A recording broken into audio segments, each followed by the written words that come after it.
Audio presents High Tide, a Brookhaven Paranormal Cozy Mystery Book 2. Written by S.E. Biglow and performed by Bonnie Jean Betcher. 1. It felt strange to say that I'd grown used to the relative silence of Tia Tanya's bed and breakfast in the few short weeks I'd lived there when I'd been the only other guest. Of course, Vera had lived there for the short time she'd been in Brookhaven, before her murder, but it still felt unnatural to have another boarder just 2 doors down the corridor from me. One would think the unassuming man who'd taken up residence in room 6 would have been easy to overlook, yet I was acutely aware of his presence. Maybe it's because he served as a stark reminder of the unfinished business in this house. Walter Lawson, our newest boarder, had come to Brookhaven looking for his missing sister McKenzie. He was convinced she had come to town and was still here, even though the police had found her ID and phone among Vera's belongings. Plus, the town's chief of police, Rick Hayes, had determined that the woman who Walter believed to be his sister was in fact Vera Chase, girlfriend to a dangerous New York drug dealer. That drug dealer had hunted Vera down, killed her for stealing from him, and tried to frame me in the process. That mystery still hung like a thick cloud around the bed and breakfast, even as the summer sun shone through the windows in the kitchen in early September. I stood there, coffee mug in one hand, studying the way the plant in the hanger by the window reached toward the sunlight, as if it had never felt the warmth from above before. In the back of my mind, I heard it whispering of its hunger. Since I'd come to stay, Tanya had been placing potted plants all over the house. She claimed it was to help keep the air clean. I suspected she had ulterior motives. It was nearly impossible for me not to hear the call from the greenery around the house, thanks to my hedge magic. I was still very much a novice at my craft, and I had a hunch this was Tanya's not-so-subtle way of forcing me to practice using my skills on something other than marijuana seedlings. "All right," I sighed as I watched the plant struggling to open its leaves. Setting my mug on the table, I moved to stand by the planter and gently pinched the stem below the leaf that remained curled up. I focused on envisioning what the plant could be if it were only able to open up and soak up the much-needed sunlight. The tips of my fingers grew warm where they made contact with the stem, and I heard the soft crinkle of a leaf unfurling. When I opened my eyes, the pigment in the leaf had brightened, and its whispers of hunger had faded. "You should feel good about that," Tanya's voice said from the other end of the kitchen. I turned to see my landlady standing there in a sleeveless blouse the color of red wine and a floor-length skirt in a complementary dark purple hue. Even just a few short weeks ago, her statement would have both baffled and discomfited me. Tanya is an empath and not shy about reading people, especially in the confines of her home. It barely needed my help, I noted, and reclaimed my coffee. "Don't sell yourself short, Darcy. You've been practicing, and it shows," she said with a smile. "Someone hasn't given me much choice," I noted, gesturing into the dining room where she'd placed a window box full of newly sprouted daisies. She chuckled. "I have gone a little overboard, I suppose." I tried to tell her that, but no one ever listens to me. Sam, the bed and breakfast resident ghost, bemoaned as he materialized wearing a pair of skin-tight leather pants and a sparkly sequin jacket. "My hero," I teased. I still knew very little about Sam. He was the only ghost I'd ever met. His clothes oscillated between flamboyant and verging on a 70s-era Elton John impersonator. I'd made several mental notes to ask Sam about his existence and extensive wardrobe, but had never found the right time to broach the subject. "Am I interrupting something?" Walter's voice cut into the conversation before Sam could throw a snarky retort back at me. Despite the fact that Walter had some form of magic, he still couldn't see Sam. Maybe because Sam hadn't warmed to him yet, or perhaps because he hadn't used his magic much since arriving in town. Besides, it wasn't like he had to hide his abilities. As Tanya had told me when I'd first settled in Brookhaven a month ago, this town was a safe place for those with magic and other supernatural gifts. "Nothing important," I said, waving Sam away as I downed the rest of my coffee and set the mug in the sink to soak. "I was just getting ready to head to work." I'll walk with you, he offered, and pivoted on his heel to open the front door. I followed him into the oppressive summer heat. As I glanced back over my shoulder at Tanya, who moved to stand in front of the stove, I hoped she wasn't planning a trek outside in those dark colors. The humidity this early in the morning had already triggered a thin layer of sweat on my exposed forearms. Summer in New England was still a new phenomenon for this born-and-bred Brit. We left the bed and breakfast behind and started down Main Street toward Birch Street, the illuminated sign for high time rising up above us. You couldn't miss it, lit up with a giant shoe sporting a marijuana leaf at its center. Almost on accident, I'd landed a job there. My burgeoning plant magic, coupled with the fact I'd saved the owner on an insurance claim by uncovering a theft by an employee, had put me in the good graces of my boss. As we walked, I noted the slight slump in Walter's posture. I didn't need to be an empath to sense his anxiety. He'd been trying to track down his sister McKenzie because he felt he'd pushed her into exploring her magic before she was ready. Every day that passed without a hint of where she might be hiding wore on his nerves. "We're going to figure out what happened," I told him as we waited for the walk signal at the light across from High Time. As I waited for him to speak, the ghost of a memory flashed before me. I was in Tanya's little VW Bug, and we were on our way to the boardwalk for fireworks when a stolen truck had hit us in its getaway. Most people would have never come back after an experience like that, yet here I was, grateful to be in a place that wouldn't make me stifle my powers. I just don't understand how she could know I'm here and not at least try to reach out. I'm worried something else might have happened," Walter lamented, as the walk sign on the opposite side of the street changed to a pale figure. "How can you be sure she knows you're here?" I pressed, as we crossed in front of High Time. I didn't fully comprehend Walter's magic. I knew generally that magic fell into one of two categories, elemental and emotional. It seemed far more common that magic fell on the emotional side of things, like with Tanya's empathic abilities, not to mention Ginny Hayes, town gossip and owner of the only coffee shop in town, who could sniff out the truth.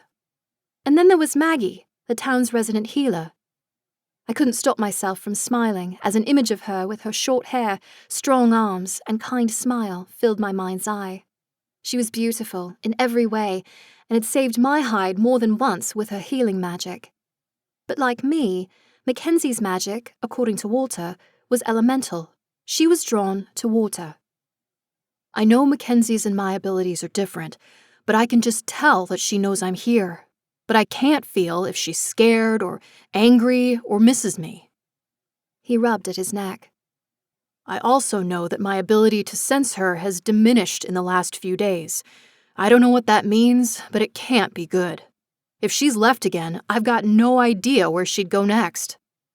I was about to suggest we needed Tanya's assistance, but it wasn't my place to rope my landlady into this search. I'd done that enough to her in the last few months. "Have you talked to Chief Hayes about helping you look for her?" "He's put out some alerts, but says there's not much else he can do. After all, it's not like she's done anything to run afoul of the law." It sounded like an excuse not to do his job, but I have a strained relationship with the local lawman. I'd ended wrapped up in 2 different investigations in the span of a few months. In fact, I'd even been a suspect one of those times. He was also the person I liked least knowing about my magic. I couldn't quite explain why, but Chief Hayes just rubbed me the wrong way. "Yeah, but you reported her missing. They should be out searching." "But I didn't report her missing here. Seems like it's not high profile enough, now that Vera's case has been wrapped up." Even though until a few weeks ago, Mackenzie could have been laying in the morgue. "Well, like I said, we're going to find her." I should have asked Sam to check his usual haunts to see if she showed up anywhere. After all, she had to eat and sleep. But there'd been no word about any break-ins, stolen food, or clothing. I'd been making it a point to visit Ginny's cafe more frequently, just to see if I could catch any snatches of gossip she blared out to the surrounding patrons. "I'm going to head to the pier. Sometimes I still feel her there. Maybe it's all in my head or some stupid confirmation bias, but it's all I have," Walter said, sounding resigned. I gave him a small, encouraging wave before I headed to the side entrance of High Time. It was still early enough that I didn't expect to see many of my co-workers. I spotted Sage's truck in the parking lot. I might also run into Thomas, one of the bakers. It depended on whether he was on good terms with his roommate. I wanted to tell him he should find a new roommate, but it wasn't my place. We were work friends, the kind of people who shared surface-level things once in a while, not the kind of people who gave life advice, especially unsolicited. The kitchen was eerily dim and quiet as I walked in, making the familiar trek through the employee break area and stopping just long enough to pull on my ID badge before heading for the growth room. It was a little more humid than it had been the day before. I closed my eyes, listening to the plants, and I could hear their discomfort. Seedlings are very temperamental things. I fiddled with the thermostat on the wall until I heard the ventilation system kick in and begin circulating cooler air. That should be better, I said to no one in particular. "Morning, Darcy," Sage called from the doorway leading out front to the counter where customers made their purchases. Sage had startling pale blue eyes that matched her turquoise-dyed hair. She wasn't what I'd call a hippie, though she had far more chill than any person had any right to have, given the tragedies that kept befalling her and her business. She hadn't ever asked me directly if I had magic, and I'd never broached the topic myself, but it felt less embarrassing now with her walking in on me conversing with the plants. I could always use the excuse that there was some research that pointed to improved plant growth when you talked to them. "Morning," I greeted. "Before things get into full swing, I'm asking everyone to meet in the break room. I made the announcement last night after you left about making sure everyone, even those not on shift this morning, came in. Sorry, I meant to tell you sooner." "Is everything okay?" My heart started hammering in my chest. "Everything's fine. I'll see you in about 10 minutes, she said, patting my arm before moving through the growth room and disappearing from view. Right when I could have used the distraction of trying to decipher the plants around me, they went quiet. I tried not to let the myriad of possibilities spiral out in my head as I waited, only to hear other voices coming from the kitchen area. I spotted Thomas's head bob in and out of view and took that as my cue to go join everyone else. There wasn't more than about 20 people all told, but we also didn't generally all come in at the same time or occupy the same space, so the break room felt cramped as I squeezed in beside Thomas. He offered me a friendly smile and tucked a dreadlock up into the hairnet around his head. "Thanks, everyone, for coming in. I know for some of you this is your day off," Sage began, and a hush fell over the room. "Now, I know it feels a bit ominous when the boss calls a big meeting with everyone for practically the crack of dawn." "You aren't shutting down, are you?" Sherry, one of the confectioners, interrupted. "No, the business is fine. In fact, we're up over last quarter," Sage replied. "I wanted to acknowledge that we've been through a bit of a rough patch the last few months, and I really appreciate that all of you have stuck with me. It was your support that kept my spirits high." Someone on the far side of the room started a slow clap that got half a dozen more people in on it before it died down. Sage chuckled and waved off whoever had started it. "So, to say thank you, I wanted to announce that we will be closed for Labor Day weekend, and I've bought everyone tickets for the harbor cruise on Monday. Now, it is not mandatory." She paused and looked at one of the other hair-netted employees on the opposite side of the room. "I know some of you aren't fond of boats, but I wanted to make the offer, and for those of you who aren't interested in the cruise, I'm offering a voucher for the price of the tickets as an extra bonus on top of your holiday pay. I hope you'll at least come out to the pier with the rest of us." A mixture of excitement and apathy went up from my coworkers. I'd seen the harbor cruises come through when I'd been down on the pier. I'd been under the impression they were shutting down for the summer. Maybe this was one last hurrah before the boats were moored for fall and winter. Either way, it appeared to be a fun way to spend a free weekend. Anyways, being close to the water, maybe I'd get lucky and find a clue that might lead me to McKenzie and give Walter some much-needed good news. 2. I didn't think through the fact that Sage's team-building activity involved actually being out on the water. I've never been a huge fan of open water. When I was about 7, I'd gone on a trip with my parents and they'd insisted we do some whale watching. The sea had been rough and the weather had turned from sunshine into strong gusts and downpouring rain as soon as we left the dock behind. The captain had been a stubborn old bloke who insisted that we'd paid for the time. I'd been miserable and spent the entirety of the trip below deck trying not to lose my breakfast. Sage did say she didn't mind people staying on land, Tanya reminded me on Monday morning as I gripped a mug of chamomile tea to calm my nerves. I feel like I'm still so new that I ought to go just to get to know people, I replied. That is very brave of you, Tanya said. Well, try not to ruin that outfit, Sam chittered from his ghostly perch across the table from me. Worrying about her clothes isn't going to help, Tanya chided in a disapproving tone. What? I'm dead, not blind. That outfit is gorgeous. It would be a tragedy to ruin it, he argued. I'll do my best, I offered as my stomach did a flip. You could also just take seasickness medication, Tanya pointed out. Maybe a stop by the pharmacy wasn't a bad idea. I felt a blush creep up the nape of my neck at the thought of seeing Maggie again. She's not the only person who works there, I reminded myself as I rinsed the mug and set it to dry before grabbing my purse. Where are you headed? Walter called from the second-to-last step of the stairs leading to the second floor. Pharmacy for some seasickness medication. Sage is taking us on a cruise off the pier, and I'm afraid I've got a weak stomach, I admitted. I didn't realize they were still running, Walter said. Why didn't I think of that? Sorry?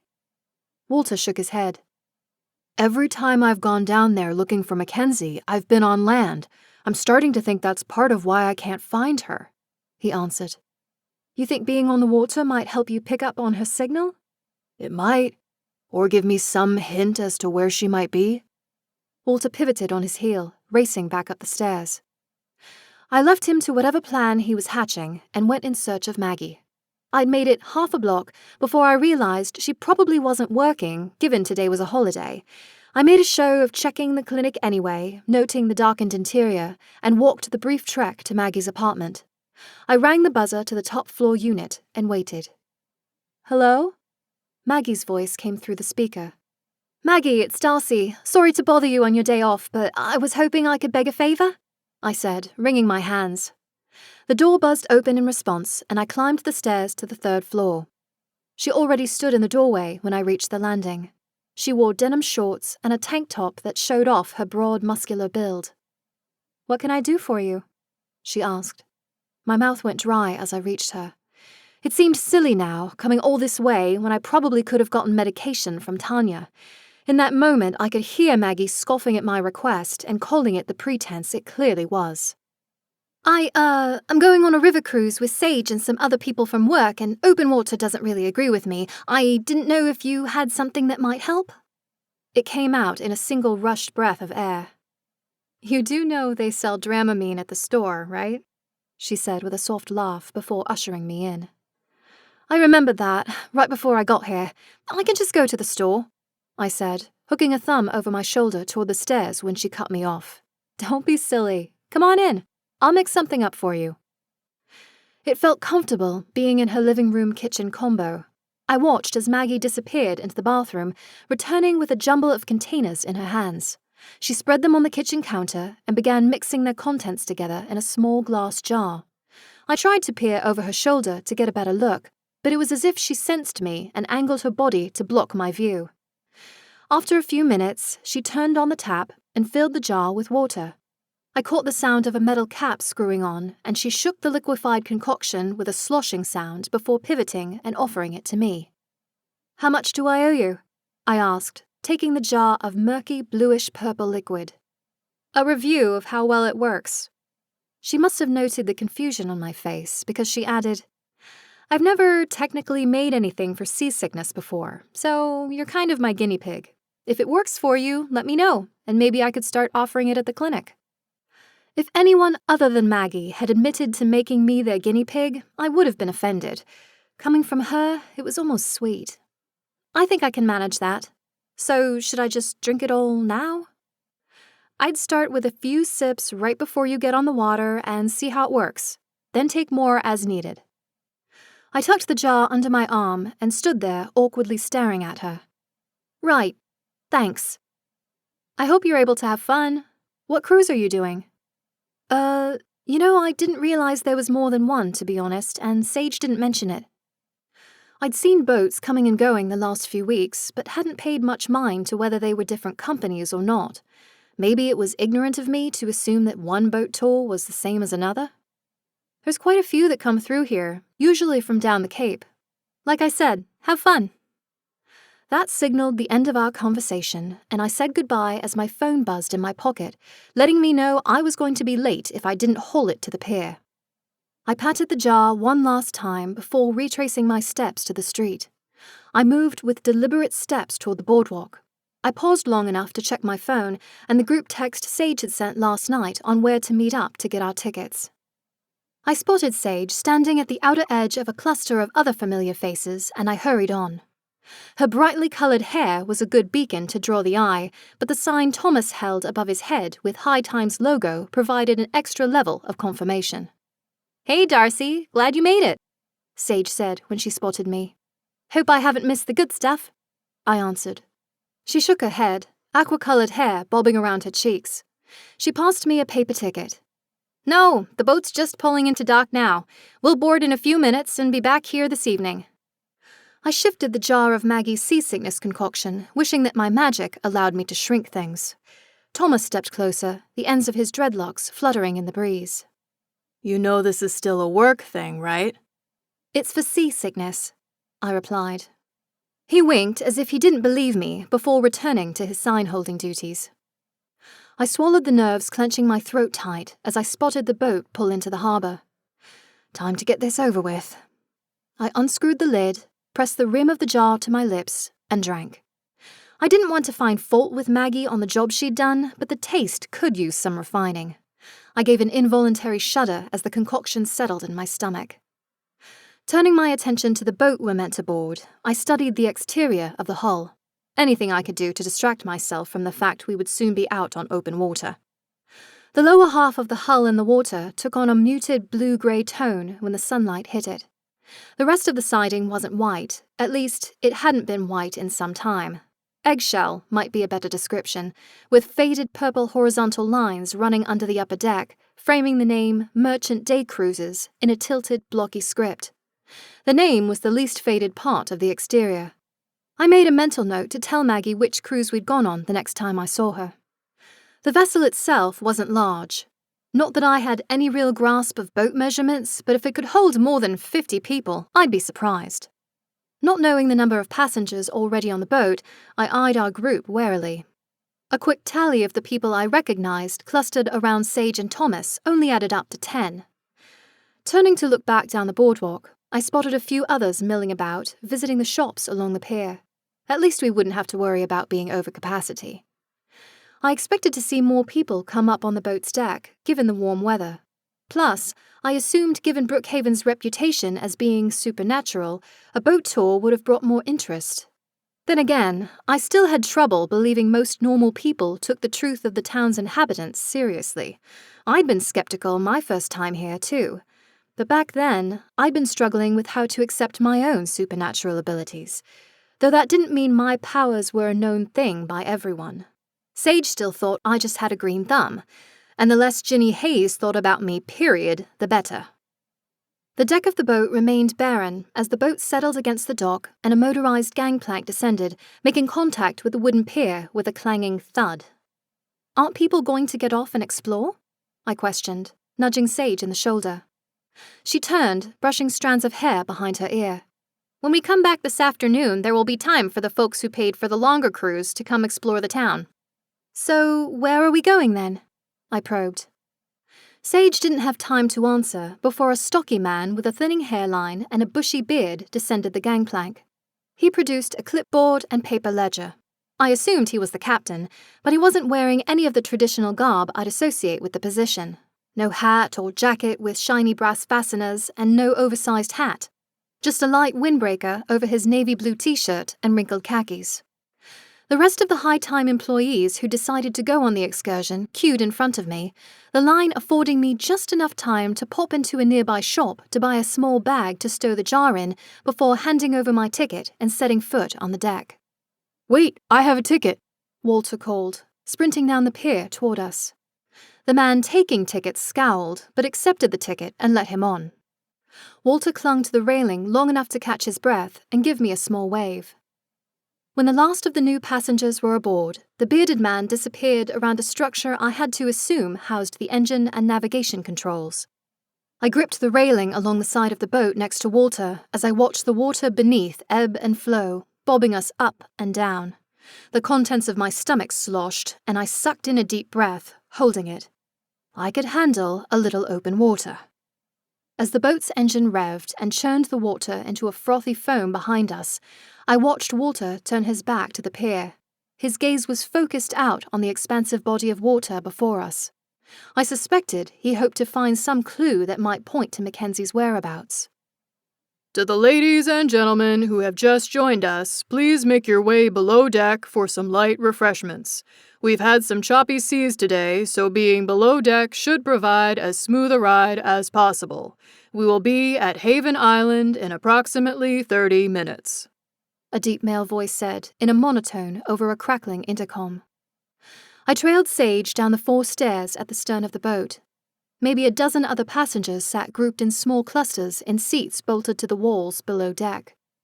Rows of benches took up the center of the space, with a small table along the opposite wall, boasting what looked like a carafe of coffee and some pastries with some sort of nuts crumbled on top of them. I had no desire to give my stomach more reason to revolt, so I sat in one of the seats nearest the stairs and watched my co-workers settle in on the benches around me. A few of them meandered through the cramped space to get coffee or food, but most simply found space as the boat's engine continued to thrum, droning in my ears. The inability to hear or hold a conversation below deck outweighed the relative stability the room afforded. Walter was the last to join us and crammed himself into a seat closest to the front of the boat, beside a small circular window. I turned my attention to the other passengers seated along the opposite wall.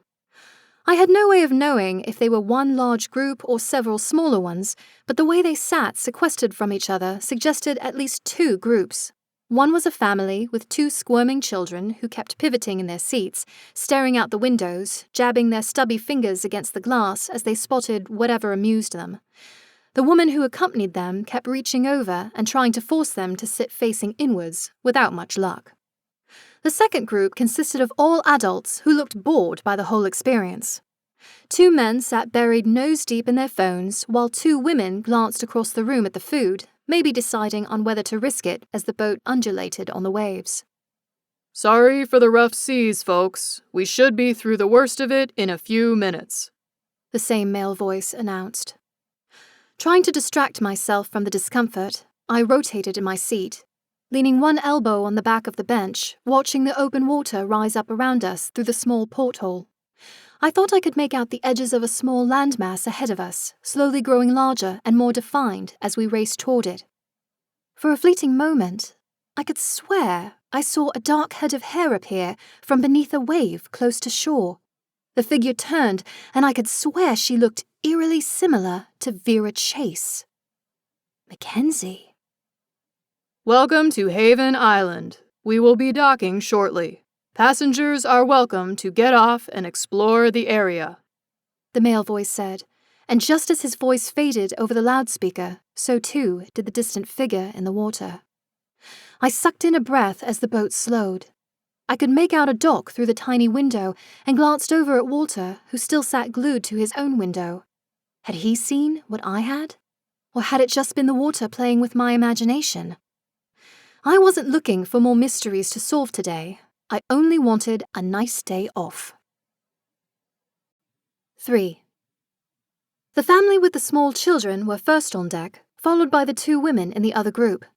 I led the pack for High Times employees, grateful to see land only a few meters away. I gazed out at the sandy beach that greeted us, backed by a copse of trees. A slender woman in a vibrant purple dress that could have matched the logo on our boat if it hadn't been so weather-beaten, approached as people disembarked. "Good morning, everyone. Please gather around," the woman called, waving her hands to urge stragglers off the boat and onto dry land. "My name is Corinne Toomey, and I want to welcome you all to Haven Island." The moment my feet met the sandy ground of the island, the hairs on the backs of my arms bristled in warning. If Beau had been with me, I could have discreetly asked him what might be sending up danger signals. But my telepathic friend hadn't come on this trip, and as magical as he might be, I didn't think he had the ability to teleport or read my thoughts from such a distance. I tried to ignore the unease as the rest of the High Time contingent and Walter joined the tour group. Corinne flashed a wide, no doubt practiced smile at everyone. She clapped her hands together to put the focus back on herself. I will be your liaison while you're on the island today. Just a few ground rules before you get started. First, please be mindful that the island has several private residences. They are, of course, private property, and entering them without permission is against the law. So let's avoid that, okay? And second, some of the plants on the island are unfriendly to humans. We've done our best to mark them with orange markers. I can't believe I let you talk me into bringing the kids here. The woman, who now toted the smaller child in her arms, sniped at the man she'd come with. Oh, come on, they'll be fine, he responded as the older child swung his hand back and forth like a pendulum. You know Simon runs off the minute you let go of his hand, the woman argued. And that's why I brought the backpack, the man answered, producing a small pack with a monkey's tail leading to a wrist strap. Excuse me, do you have printed maps or anything? Sage asked loudly, drowning out the couple's bickering and wrangling of little Simon into the pack. I'm afraid not, but the island is equipped with a very good Wi-Fi signal, and if you go to Brookhaven's town website, you'll find a digital map of the island. Now, if you would follow me.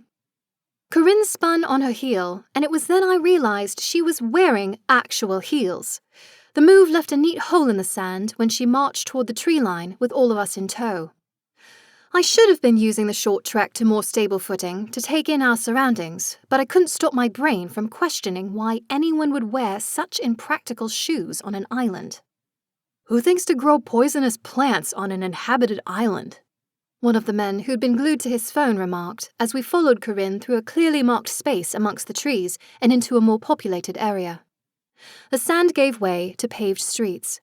I spotted rows of tiny orange flags as she led us to a small single-story wooden building with a painted sign hanging over the front door reading, Ollie's Oddities. I spotted another wooden structure up the way with smoke billowing from a chimney. You're welcome to explore the main part of the island, Corinne said, then consulted her watch. Please be back here before 2 o'clock. The boat leaves promptly, and I'm afraid your vessel is the only one coming to the island today. The family, little Simon in the lead with his monkey backpack, took off in one direction, while some of my co-workers, Thomas included, headed for Ollie's Oddities. I stayed rooted to the spot, immobilized by indecision. I'd come here looking to relax and get to know my co-workers, yet I couldn't stop wondering if Walter was right and this place might hold some clue to finding his sister. First time off the mainland? Corinne's voice was jarring in my ear when I realized she'd moved to stand beside me. I'm not much for open water, I answered. She reached a manicured hand over and patted my shoulder. You're on dry land now, honey. Have a look around. You know, I was curious about the island, if you don't mind answering a few questions, I said, an idea forming in my head.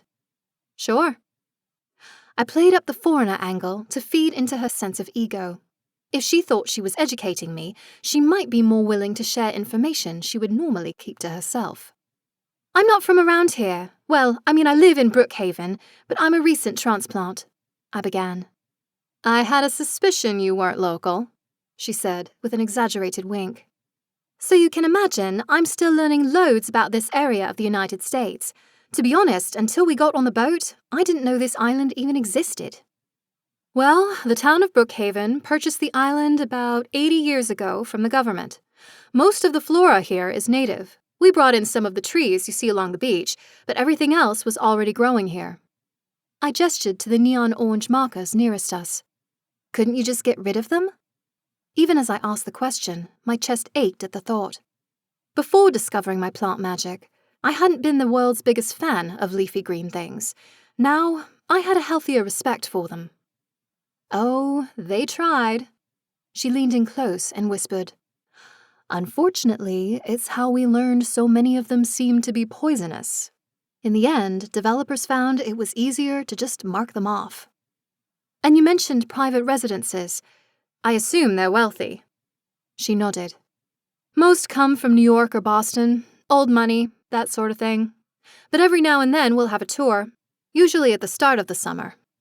So, do you see a lot of people come through this time of year? I imagine it's better to visit an island now than when everything's frozen over. Corinne's bright demeanor slipped, and she pulled her hand away from me. She glanced over her shoulder, like she expected someone to eavesdrop on our conversation. I thought I caught Walter out of the corner of my eye making his way back toward the beach. Business hasn't been as booming as in the past, but I'm sure it will pick up again next season. Are the cruises the only way people can get here? Her gaze narrowed at me, and her lips pinched in at the corners. We are open to the public through contracts with tour companies. As I thought was obvious, the people who live here value their privacy. We don't just let people onto the island without verifying where they've come from. She cleared her throat. If you'll excuse me, I have to check in with some folks. She took off at a sprint, and it was a wonder she didn't fall flat on her face. Our question and answer session hadn't been nearly as illuminating as I'd hoped. If McKenzie was here, she'd either come by boat like the rest of us, or had managed to stay hidden. The first option seemed nearly impossible given that Vera had stolen her ID and wallet whenever they'd crossed paths weeks earlier. You needed money to be able to buy passage on a boat. But I also doubted a random stranger appearing out of the ocean would have gone unnoticed. Time to have a look around. Try to relax, Darcy, I told myself. Walter was here too. He could go searching for McKenzie if he chose. Yes, I'd promised we would find her, but I was meant to be on holiday today.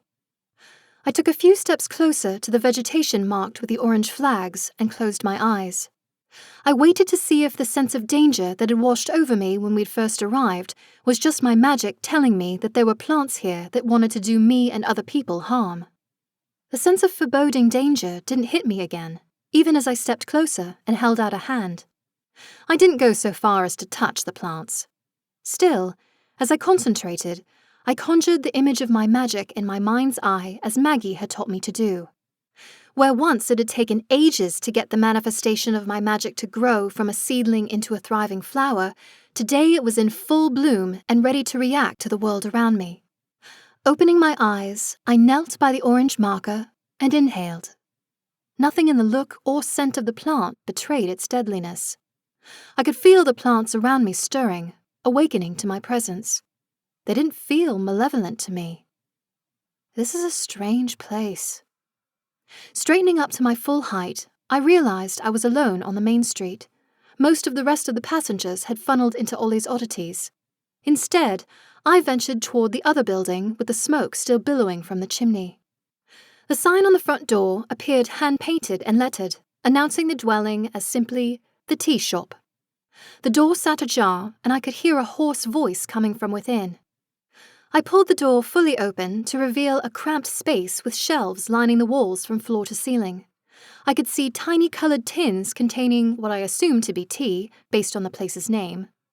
I spotted one of the women who'd been in the group of 4 on the boat. Her face shone with a layer of sweat as she leaned against the counter. I didn't see anyone else in the tiny space. "You were on the merchant cruise," I said, stepping up beside the woman. "What?" she croaked.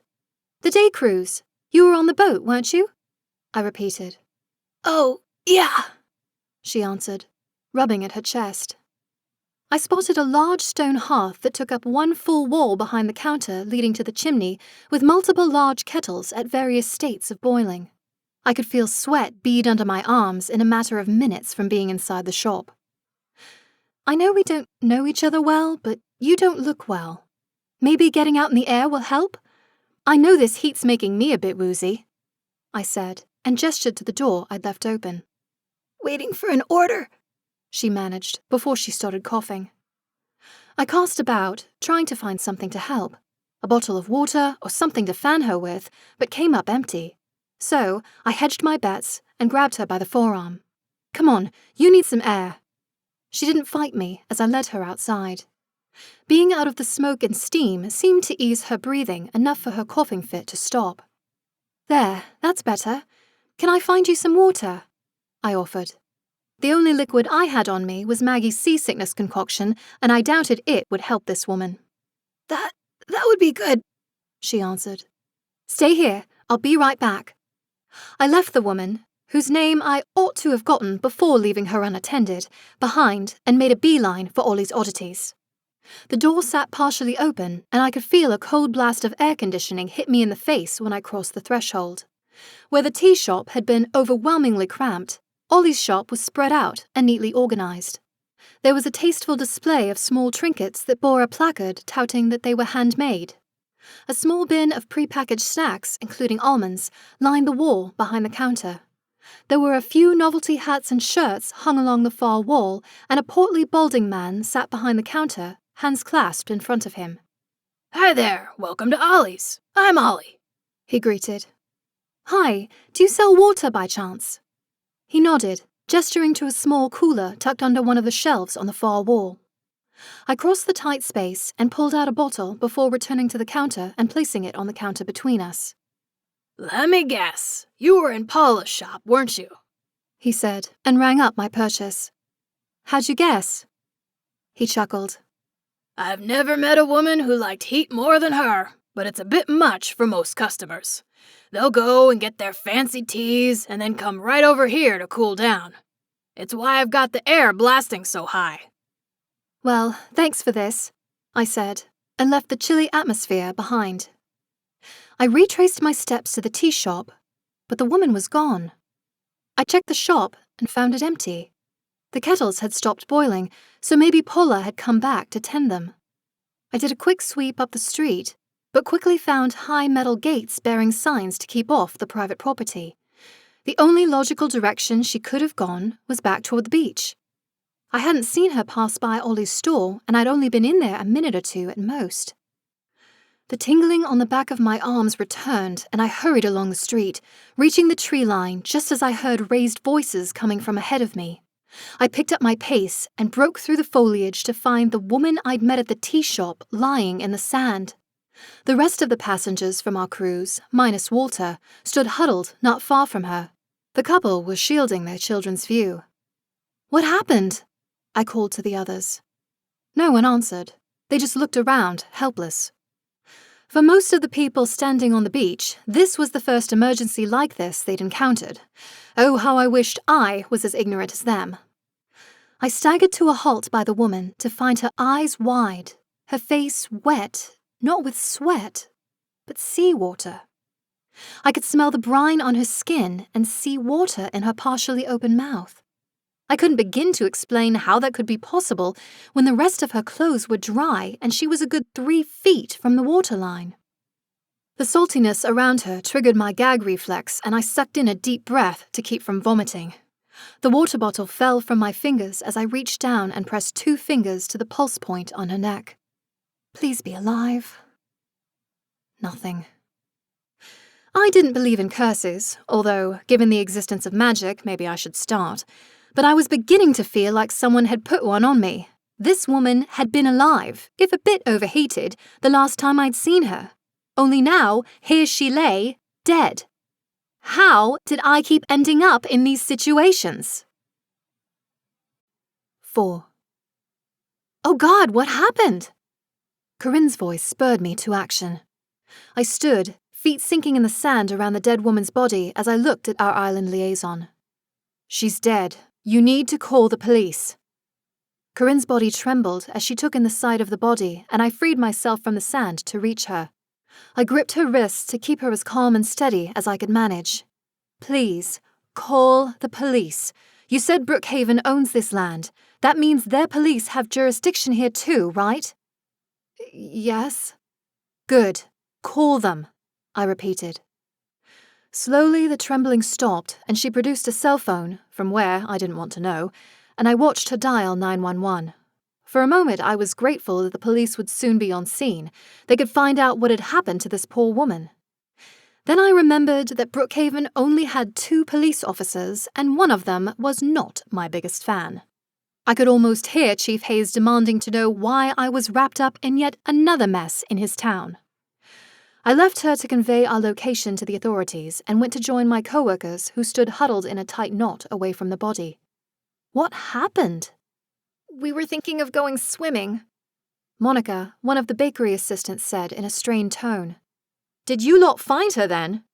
I probed, realizing too late that my tone came across as accusatory. We didn't notice her at first, Thomas said, his voice clearer than Monica. We were down at the other end of the beach when we heard a scream. I think one of the people she was with found her. Or maybe it was the lady with the kids. I glanced about, but saw no sign of the woman's 3 companions. That seemed strange. Still, I had nothing but a gut feeling to base it on. It also worried me that I hadn't seen Walter in some time. I had no doubt he was off looking for McKenzie, but had he seen something too? I filed it away for later assessment and tried to build whatever timeline I could. You aren't investigating anything. Stop it. I saw her at the tea shop not 5 minutes before. I'd gone to get her some water. I must have been too distracted to realize she'd gone by. I sighed. It looked like she just collapsed, Sage offered somberly. She'd been sweating a lot, I noted. But even though the summer heat was oppressive to my British sensibilities, I doubted it was enough to cause her to die from heat stroke. Besides, it wouldn't explain the smell of seawater on her body. Excuse me. Corinne's voice cut through our conversation. The police will be here in 15 minutes. They want everyone off the beach. Where are we supposed to go? Simon's mother demanded, rocking her younger child in her arms. We have a staff compound where you can wait. I started toward the path through the trees, assuming the staff compound was hidden away somewhere off the main street. Corinne hurried to get in front, and the rest of the high time contingent fell in behind me. I could hear the woman trying to calm her child, while Simon's father argued with him about following directions. We marched past Ollie's oddities, and I could see Ollie peer out his open doorway with interest, but not enough to leave the safety of his air conditioning to find out what was going on. The tea shop's door was now closed. Corinne led us down a side street I hadn't noticed in my brief exploration of the main thoroughfare, to a squat concrete structure. She keyed in a code, and the door released with a pneumatic hiss and loud beep. It reminded me of the bomb shelters littered throughout London from World War II. What kind of island needs a bomb shelter? Maybe it's for hurricanes? Bright LED lights came on the moment Corinne stepped into the space, illuminating a few desks, a water cooler, and a coffee maker. Once the group who'd been on the beach crammed into the space, Corinne cleared her throat. Let me see if I can find some chairs. Please stay here. Not like we've got anywhere else to go, Simon's father griped, to which the boy's mother let out an irritated huff. You ever get the feeling there's some cruel master of fate out there who gets off on putting you in horrible situations? Sage asked, stepping up beside me. If I hadn't known better, I'd have sworn she was a telepath. But I had spent enough time around her and people with magic to tell the difference. I don't want to sound conceited, but I feel like it's me. I don't think it's you, Sage countered. A theft, a dead employee, and now another dead body while on a company excursion. And things only started happening when I came around, I reminded her. Correlation is not causation, she retorted. You had nothing to do with the theft or Vera's death, well, except for helping find out the truth, and I'm pretty sure you didn't kill that woman. Had my magical senses been warning me about the impending death? I wasn't foolish enough to think that it wasn't foul play somehow. The salt water and the fact her clothes were dry were just too strange to be a coincidence, though I had no reason to go nosing about and shouldn't get involved. I want to see the mermaid, Simon bellowed, shedding his monkey backpack and making a break for the door. There are no mermaids, his father called. Given the presence of witches and ghosts in Brookhaven, I wouldn't bet against mermaids being real, though I suspected Simon had seen something, or rather someone, else. Maybe Walter's hunch about coming out here to look for McKenzie hadn't been wishful thinking on his part after all. I moved to put myself in the boy's path and bent down to his level. He skidded to a halt in front of me. You saw a mermaid? He nodded. On the beach. I didn't know mermaids could go on the beach, I said non-judgmentally. She had legs, like in the movie. What did the mermaid do? I don't know, but she went away. I want to see her again, Some people might not put stock in a child's experience, but he was innocent and had no reason to lie. He'd seen someone come out of the water and disappear back in again. It had to be McKenzie. This only raised more questions. Why would McKenzie want a perfect stranger dead? It might explain the water on the woman's face, though. Simon's father reached a hand out and yanked the boy back, fixing me with an exasperated glare. I guess he didn't appreciate how I'd indulged his little boy's fantasy. The door to the structure beeped again and hissed open, revealing Corinne with the dead woman's original group from our cruise, and Walter, plus the man who'd taken our tickets and who I now realized was our captain. 2 familiar faces trailed behind them. Vinny spotted me first and offered a sad smile with a discreet wave. I didn't return the gesture. I didn't need to attract any more attention than I'd already received from him. We were in a crowded room with 20 people. The more anonymous I could be, the less chance I'd wind up in the chief's crosshairs.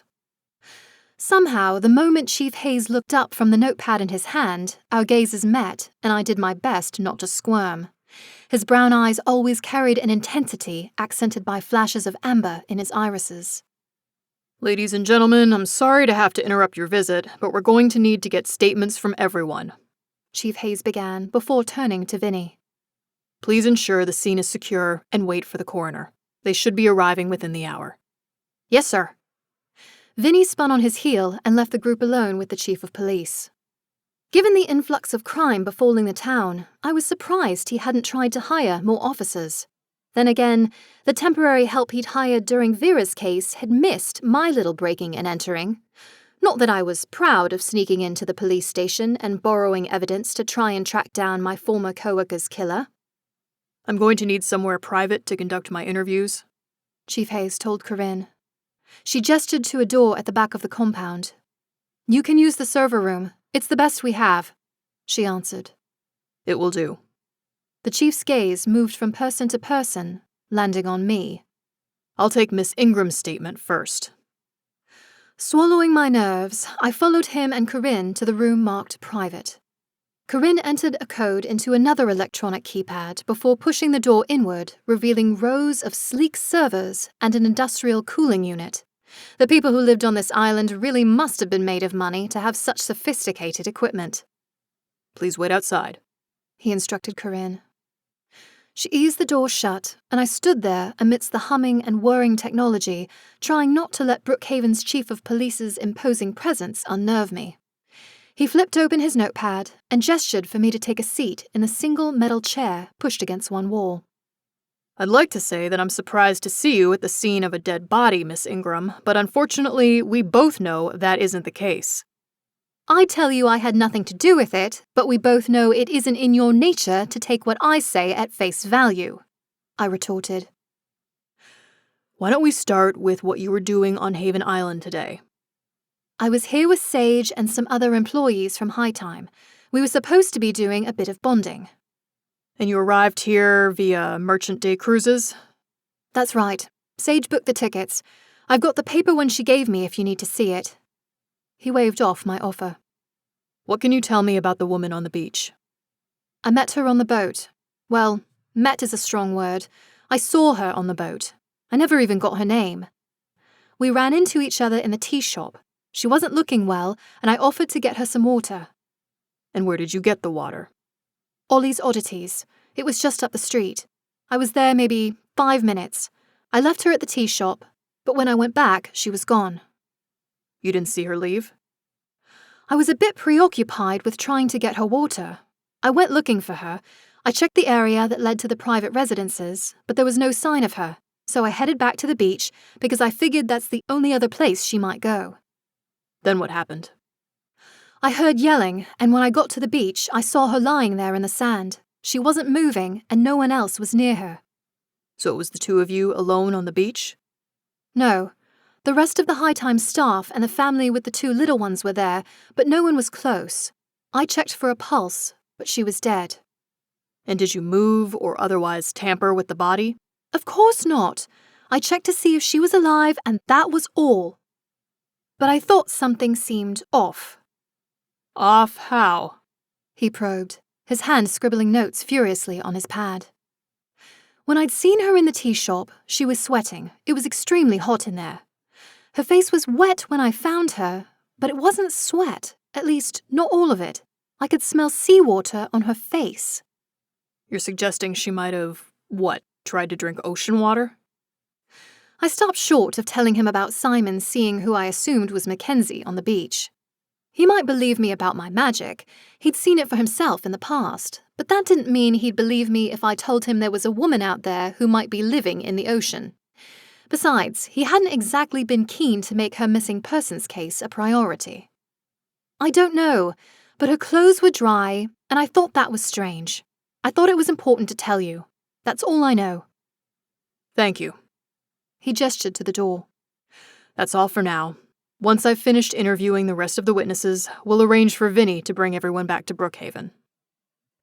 As interactions with Rick Hayes went, this hadn't been anywhere near the top of the most uncomfortable ones. Maybe we were far enough out of his usual jurisdiction, he assumed I couldn't muck things up. Oh, the woman who died. I think she was part of a group with the 3 people you came in with. They weren't on the beach when I found her. I have no idea where they were. Noted. He exhaled slowly through his nose. For the record, Miss Ingram, I don't think you had anything to do with this. This time. Still, he didn't have to say that. I pulled the door to the room open and paused on the threshold. Who should I send in? He rubbed his chin. Just get Miss Toomey. I found Corinne pacing the short distance between the coffee maker and the far wall. The rest of the passengers were clustered tightly together with the people they knew. Walter stood off to one side, alone. He kept glancing toward the only way out of the building. The people who'd come with the dead woman kept eyeing each other as if they thought the others might have done something. He's asking for you, I told Corinne. Her head snapped to attention and she smoothed a wrinkle in her dress. Thank you. I watched her go and wound my way back to the huddle of high-timers. I perched on the edge of the desk that sat perpendicular to the wall and fished my phone out of the bag I'd bought. I had a missed text from Tanya. How is the trip? Hope all is well. I suspected Chief Hayes would frown upon me telling my landlady that there'd been another death within the town's jurisdiction, though he had said he planned to take everyone back to Brookhaven, and past experience suggested he would want people to stay around for a day or 2 while they investigated. They'd need somewhere to stay, and I knew a place in need of a little extra money. It's gotten complicated. Can't say more yet, but we may have some extra guests tonight. 3 dots popped up immediately, and I waited for her response. Please be safe. I would try, but there was a very real possibility that woman had been killed, and the killer was still around. It's entirely possible that McKenzie had been hiding on the island undetected, and I doubted she would flee now. As far as she knew, no one was looking for her here, and I bet she thought she'd gone unnoticed on the beach. However, if I'd noticed the possibility she was here, I had every confidence her brother had too. And if he was this close to finding her, there was every chance Walter wouldn't leave without her. 5. My phone's display read 4:17 by the time the boat's captain stepped out of the server room. Walter had gone in before him, and I hadn't had a chance to talk to him yet. Vinny returned as well, and I resisted the urge to ask him if he'd noticed the salt water on the woman's face. I wondered if there was any way they could determine if the sand around the body had been disturbed by someone else, someone kneeling perhaps, but I kept quiet. When Chief Hayes finally emerged, he pointed to Vinny and then toward the exterior door. We appreciate your patience. We should be able to arrange transport back to the harbor shortly, Chief Hayes announced, his voice swallowed up in a gust of wind. Can't he just take us? We paid him for the whole day, Simon's father griped. Have some sensitivity. A woman died. Getting our money's worth isn't important, his wife snapped. Before they could descend into further bickering, Chief Hayes fixed them with a stern look. I don't see why Captain Merchant can't take you back to Brookhaven with a police escort. His gaze moved from the couple to Vinny. Then I'm going to have to ask everyone not to leave Brookhaven for the foreseeable future. You can't keep us here, the woman who'd been in the group with the dead woman protested. I'm afraid I can, and I am. Until we can determine what happened here, we need you close by in case we have more questions." I swallowed the offer of Tanya's bed and breakfast, even though I'd already given my landlady a heads up we might be filling rooms tonight. It would be better if Chief Hayes came to the conclusion on his own. There would be less of a chance of him holding it against me later. As we waited for him to continue, I scanned the horizon. I could see dark clouds rolling in, promising a summer storm. I wasn't the only one taking notice of the sudden change of weather. Vinny hurried to close the distance between himself and the chief, whispering something in the man's ear. Chief Hayes glanced my direction without saying a word, before nodding and offering a dismissive hand wave. "If everyone can please get back on the boat, we're going to head out. For those of you who aren't local to town, the department will put you up at the local bed and breakfast," Vinny directed. My shoulders relaxed a fraction as I followed Vinny back onto the cruise ship. Despite there being the same number of people on the boat, the area below deck felt claustrophobic. The walls pressed in, and there wasn't enough room to breathe comfortably. Where before parties had clustered together out of a sense of unfamiliarity, they now separated out of uncertainty. I tried to figure out what might have prompted McKenzie to reveal herself long enough to interact with the dead woman, but came up blank. I knew very little about McKenzie, other than she was a witch, and Walter believed she had elemental powers related to water. That made sense given what I had seen today, but it didn't provide any insight into her state of mind. Thankfully, we would be back in Brookhaven in less than 30 minutes, and I would have unfettered access to Walter. Out of the corner of my eye, I caught Vinny retreating topside, leaving us temporarily unchaperoned. No one else appeared to notice the lack of police presence. No one spoke either. Even my co-workers, who knew one another, wouldn't meet the gaze of anyone around them. Taking slow, methodical breaths, I focused on counting the wood panels on the wall across from me. It was better than letting the choppiness of the sea test the strength of Maggie's potion. At least she'd be happy to know it worked, for the most part. I'd reached panel number 24 when I felt a hand press on my left shoulder. I tore my gaze away from the paneling to see Vinny standing beside me, frown lines creasing the skin around his mouth. "I'm okay," I said, assuming he'd seen my look of determination. "I realized that I just offered up your home to perfect strangers," he said softly. "I'm not the one who would have a problem with it, but I think we both know Tanya would be more than happy to help the department," I replied, not betraying I'd already warned her. I realized he must have gone up on deck to call Tanya and brief her on the situation. It wasn't polite to show up on a neighbor's doorstep with a gaggle of strangers without giving them some warning, even if it was her business. I wanted to ask Vinny what he'd found on the woman's body. Reminding myself I shouldn't be digging into this only spurred my curiosity more. I keep thinking there was something else I could have done. I never even asked her name, I whispered. Vinny's jaw worked, as if chewing on his words and weighing what he could and should say. "Her name was Sheila Bartow. She was on the cruise with her husband, sister, and brother-in-law." The way his voice trailed off, I knew there was more he wanted to share, though he was keeping me at arm's length, as he should during an investigation. Vinny was more tolerant of other people dipping their toes into the world of crime-solving than Chief Hayes, but that didn't mean he was open about sharing information he shouldn't. Even the extra information about the other members of her group explained some of the behavior I'd noticed. Although, if I had a sister who just died, I might have been more distraught than Sheila's sister had appeared. Then again, perhaps the reality hadn't set in for them. "We'll do everything we can to sort this out fast," he offered, after a moment of silence. The boat hit a swell in the water, lurching us up and forward. I felt the meager contents of my stomach rise and fall with the momentum of the boat, and I tightened my grip on the bench beneath me. "Sorry about that." The captain's voice came over the loudspeaker. "The weather is getting worse, but we should be back to shore in about 10 minutes. "I'm feeling a tad claustrophobic down here. Is it okay if I go above and get some air?" I addressed Vinny. "Yeah, of course. But be careful, with the weather getting worse, you don't want to be out there long." I left the oppressive atmosphere of the lower deck behind, letting the damp air hit me in the face when I ascended the steps. I clung to the railing as the wind tugged at my shirt and hair. It was enough to wash away the nausea that had been threatening to settle back over me. After being able to see the now familiar boardwalk of Brookhaven growing larger by the second provided a sense of safety, I was coming home. The boat bumped up against the dock a few minutes later, and the captain darted past me to tie off the rope and lower the gangplank. I was the first one off the boat, and my equilibrium took a moment to reset itself as I took a step away from the gangplank. When I no longer felt the sway of water, I exhaled in relief. The rest of the High Time staff filed off the boat first.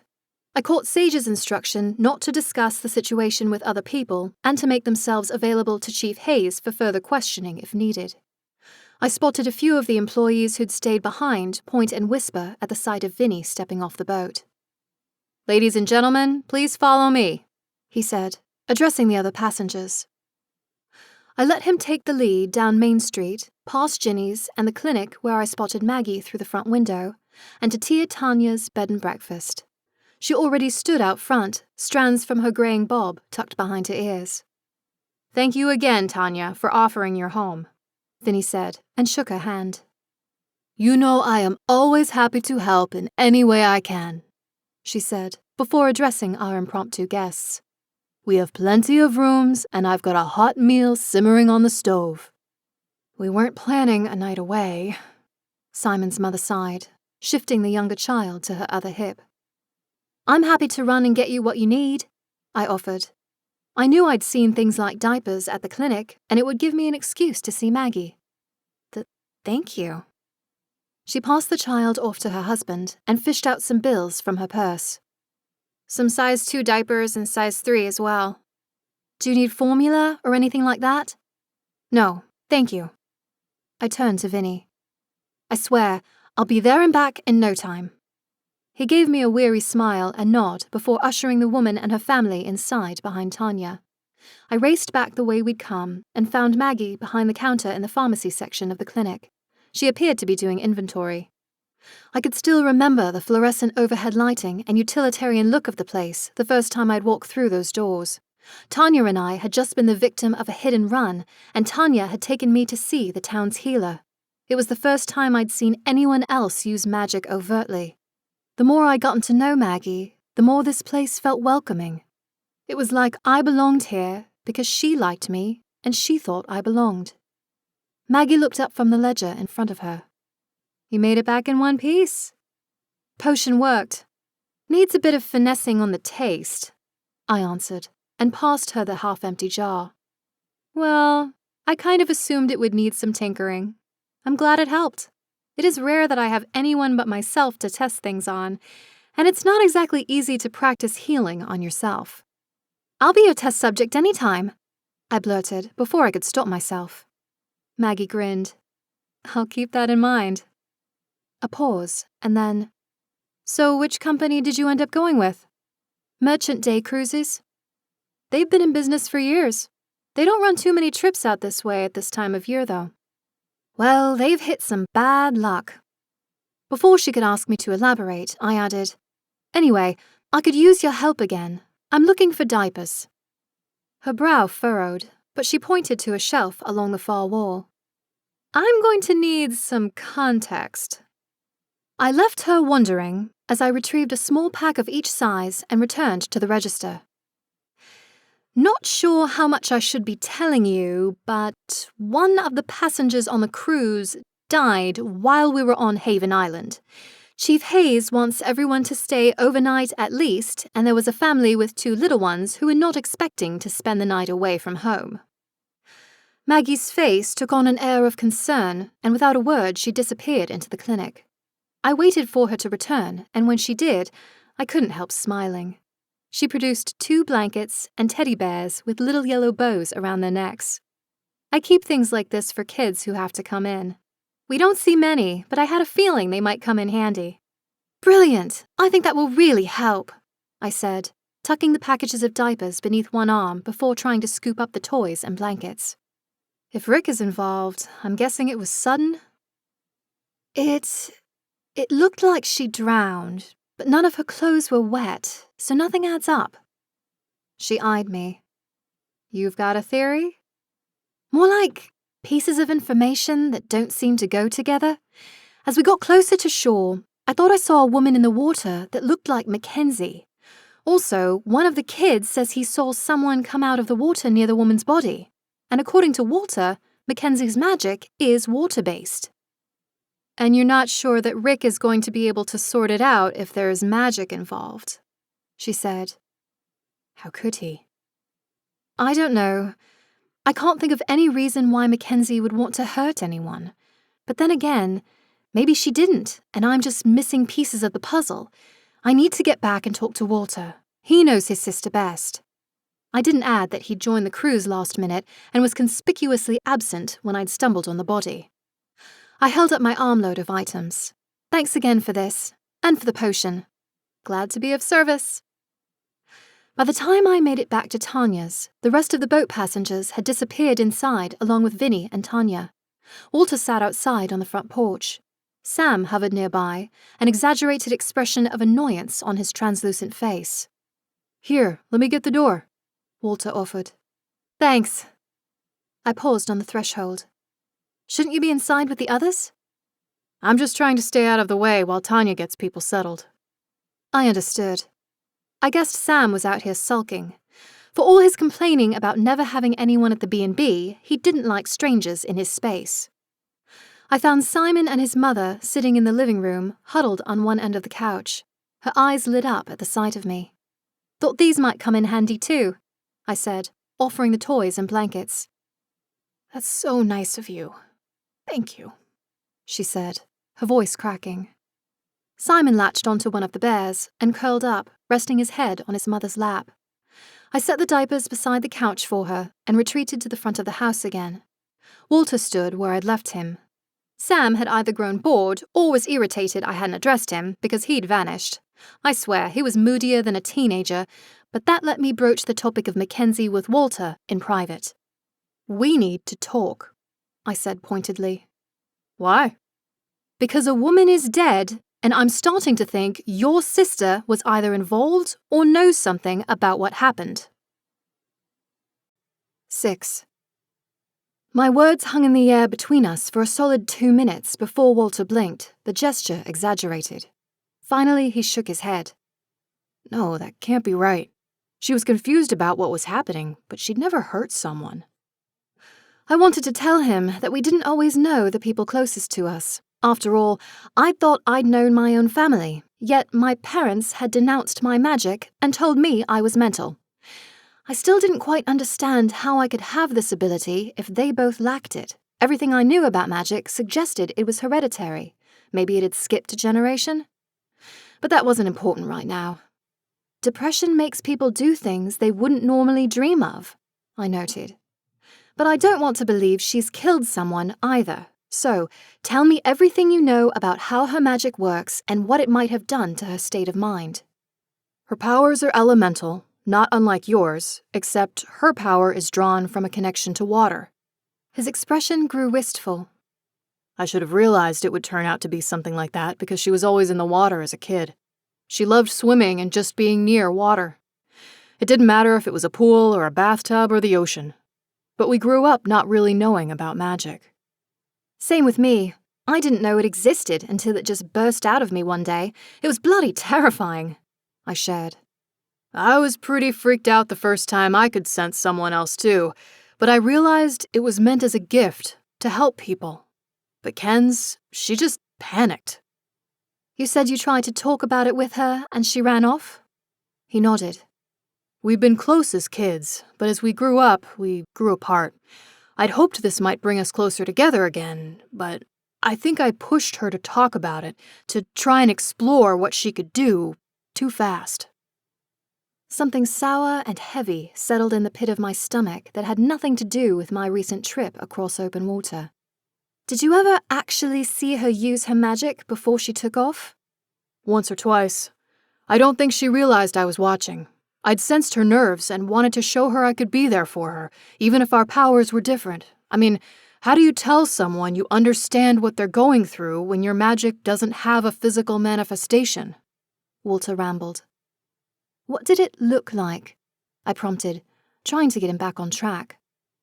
He closed his eyes, and I could almost see him rewinding images in his memory, trying to picture what he had witnessed. It was like the water was a living thing, responding to her commands. I don't think she meant to do it at first, but she was washing dishes. The water just came out of the faucet and sort of pooled in her hand. He smiled. It looked like it was made of clear jello. Another time, it looked like she was directing the water to flow in a different direction. It certainly sounded like the connection McKenzie had to water was similar to how I experienced my own plant magic. That was a good thing. It meant if I could just find her and talk to her, maybe I could convince her that she didn't have to be afraid of her power, or like she had to hide it and lash out to protect herself. "Thank you for that," I said, as Walter opened his eyes. You can't really believe she'd kill someone. I don't want to believe it, but I can't dismiss what I saw. And what did you see? He pressed, voice tight with concern. I settled on the top step of the porch, and he joined me. Well, on our way to the island, I could swear I saw a woman in the water who looked like McKenzie. I had to stop myself from saying it looked like Vera because Vera was dead. We'd put that mystery to bed already. But the way this woman, Sheila, died was strange. She was far enough from the water that she couldn't have drowned, but I know there was salt water in her mouth. She could have gotten pulled out by the tide and washed back in, he noted. I shook my head. No, all of her clothing was dry, and there wouldn't have been time for anything like that to happen. Besides, there were a dozen other people there on the beach when I found her. No one had claimed to go diving in after her. I steadied myself for the last bit of news. And one of the other people saw a dark-haired woman come out of the water near the victim and then disappear again. Walter hung his head, resting his palms against his forehead. She wouldn't kill someone. If she was involved, it had to be an accident. I wanted to believe that too. I wanted there to be a happy ending for Walter and McKenzie, one where they could go home together and learn to use their magic side by side. I wasn't sure I could stomach an ending where he could only visit her through glass in prison. Let's say, for argument's sake, she killed this woman by accident. Why would she be there in the first place? And for that matter, why would she be hiding out on the island? Her ID and everything was stolen when she crossed paths with Vera. But she has to know that you were looking for her. You said as much the other day that you knew she could feel you. I don't know, Walter answered. I know you were looking for her on the island, and you weren't there with everyone else when the police arrived. Where did you go? You're right. I went looking for McKenzie. I spotted her from the boat too, but by the time I got to the area of beach where I assumed she'd be, it was empty. I wandered around for a little bit, but found nothing, so I headed back to the main part of the island. That's when I ran into Chief Hayes. I didn't know that anyone had died until then. I couldn't pinpoint why, but his explanation felt less than truthful. He had reasons to be tight-lipped, though. After all, I'd falsely accused him of murder weeks ago. Even if I'd promised to help find his sister, that betrayal still had to be in the back of his mind. I don't know if I have a right to ask you this, Darcy, but please, help me find out what really happened. I need to find McKenzie and bring her home, now more than ever. The way he looked at me triggered my sense of guilt and obligation. I had made that promise to him, and he was collecting on it now. Whatever happened, we'll figure it out together, I said. Thank you. There wasn't much more we were going to figure out by sitting here speculating, especially not when the victim's family was sitting down for a meal in the dining room. If there was any real motive to kill Sheila, they'd be more likely to shed light on it. I just had to be sure I could go digging without arousing too many suspicions. Come on, let's see what Tanya made for dinner, I said, and rose to my feet. I led the way through the short foyer into the industrial kitchen and to the dining room. I knew that the table could seat a fair number of folks, but the space was positively crammed with people and bowls. An oversized crock pot of chili sat in the center of the table on a warmer. Serve yourself and find space where you can, Tanya instructed as she crouched by Simon, trying to entice him to eat. I ladled chili into a bowl and scanned the assembled strangers. I spotted Sheila's sister standing by the window overlooking the backyard. I moved to stand beside her. My hip bumped the small table that had once housed a large flower pot filled with fake flowers and the drug money Vera had stolen from her ex-boyfriend. "You were with the woman who died?" I broached, not wanting to come off as knowing too much about this woman's business. She turned, and I spotted the red rims under her eyes. She'd been crying. Well, that was a good sign. It meant she was processing what happened. "My sister," she choked out. Her hands shook so violently that the spoon in her left hand rattled dangerously, threatening to spill the contents of her bowl on the floor. "I'm so sorry. This must be such an awful day," I said. "I knew we shouldn't have gone on this stupid trip," she continued, the proverbial floodgates opening up. "She said we needed to do something as couples, but she hates tours. She finds them dull as dirt, but she insisted we go on the cruise to this island." "Maybe she was trying to get out of her comfort zone or do something you liked?" I suggested. She glanced over her shoulder at the family sitting at the table with her husband and brother-in-law both squished together at the far end of the table. "I think Trevor would have enjoyed it. That's her husband. But he's been glued to his phone since we met up yesterday." "Did you tell her you didn't want to go?" She shook her head. "No. I thought maybe for once she was right and it might be good for us. We hadn't seen each other in ages. But we were all just miserable. And if I'm being honest, I'm half convinced she was planning to leave Trevor and just wanted someone to back her up." None of that gave me any inclination as to why McKenzie might have tried to drown Sheila, although it seems she might have had reason to go after Trevor. "Do you have any idea what might have happened? I saw her in the tea shop, and she looked frightfully ill. She was complaining most of the trip to town about feeling sick to her stomach. I told her to take some medication before we got on the boat, but she didn't listen." "Do you think she was looking for something to help her stomach?" I probed. "I told her some tea might help." The woman's jaw dropped open. "You don't think the tea killed her?" I hadn't seen her drink anything in our short interaction, but that didn't rule it out. In our brief exchange, Sheila had imparted she was waiting on an order. "I don't mean to pry, but do you think Trevor had any idea she was planning to leave him?" The woman let out a shrill laugh. "No, sometimes I'm not even sure he remembers he has a wife." She paused, tears sparkling in her eyes. Had a wife?" I was sure Chief Hayes would have asked about his whereabouts this afternoon. From what I knew about police investigations, when someone died and they left behind a spouse, that person topped the suspect list until proven otherwise. "However it happened, I'm sorry for your loss," I offered. "I saw her at the tea shop.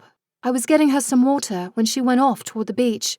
Maybe if I had been faster, I don't know, she might not have died." The woman's face fell.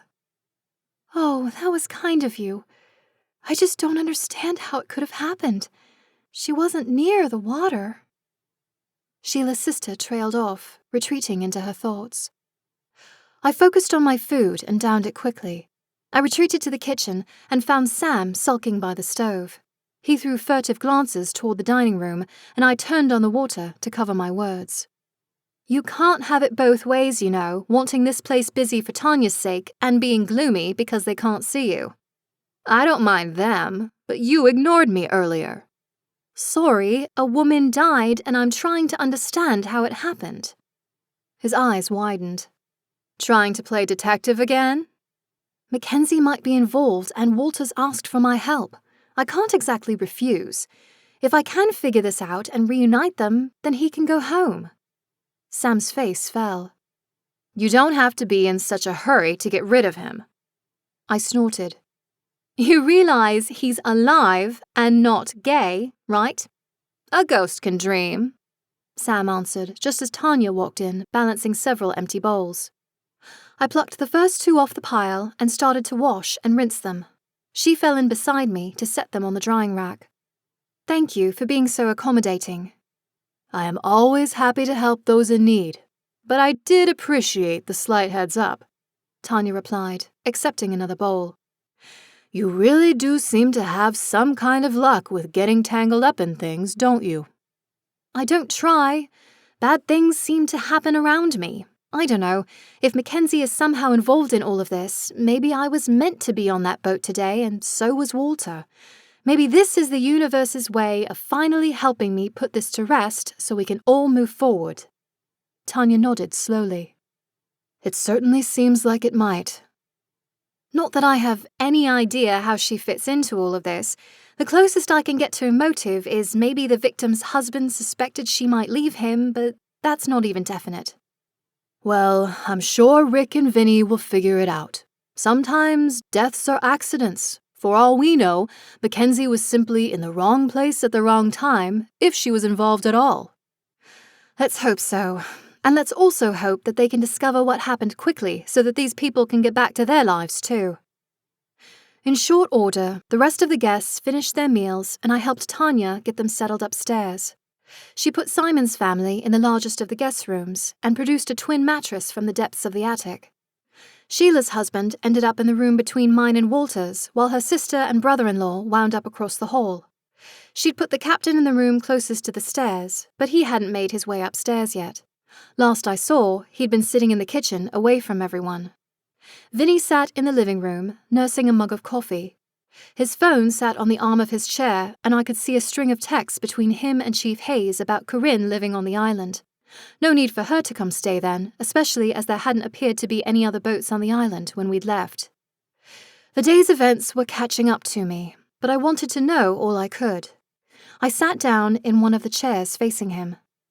Has there been any word from Chief Hayes on what happens next? Not yet, but we should be able to have these folks back home soon enough. Just have to check some things with the residents of the island. He didn't elaborate, but I assumed he meant check for security cameras. It's not something I would typically imagine a small island to have.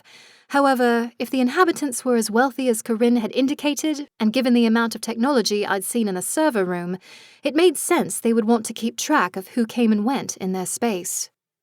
What else might those cameras have picked up?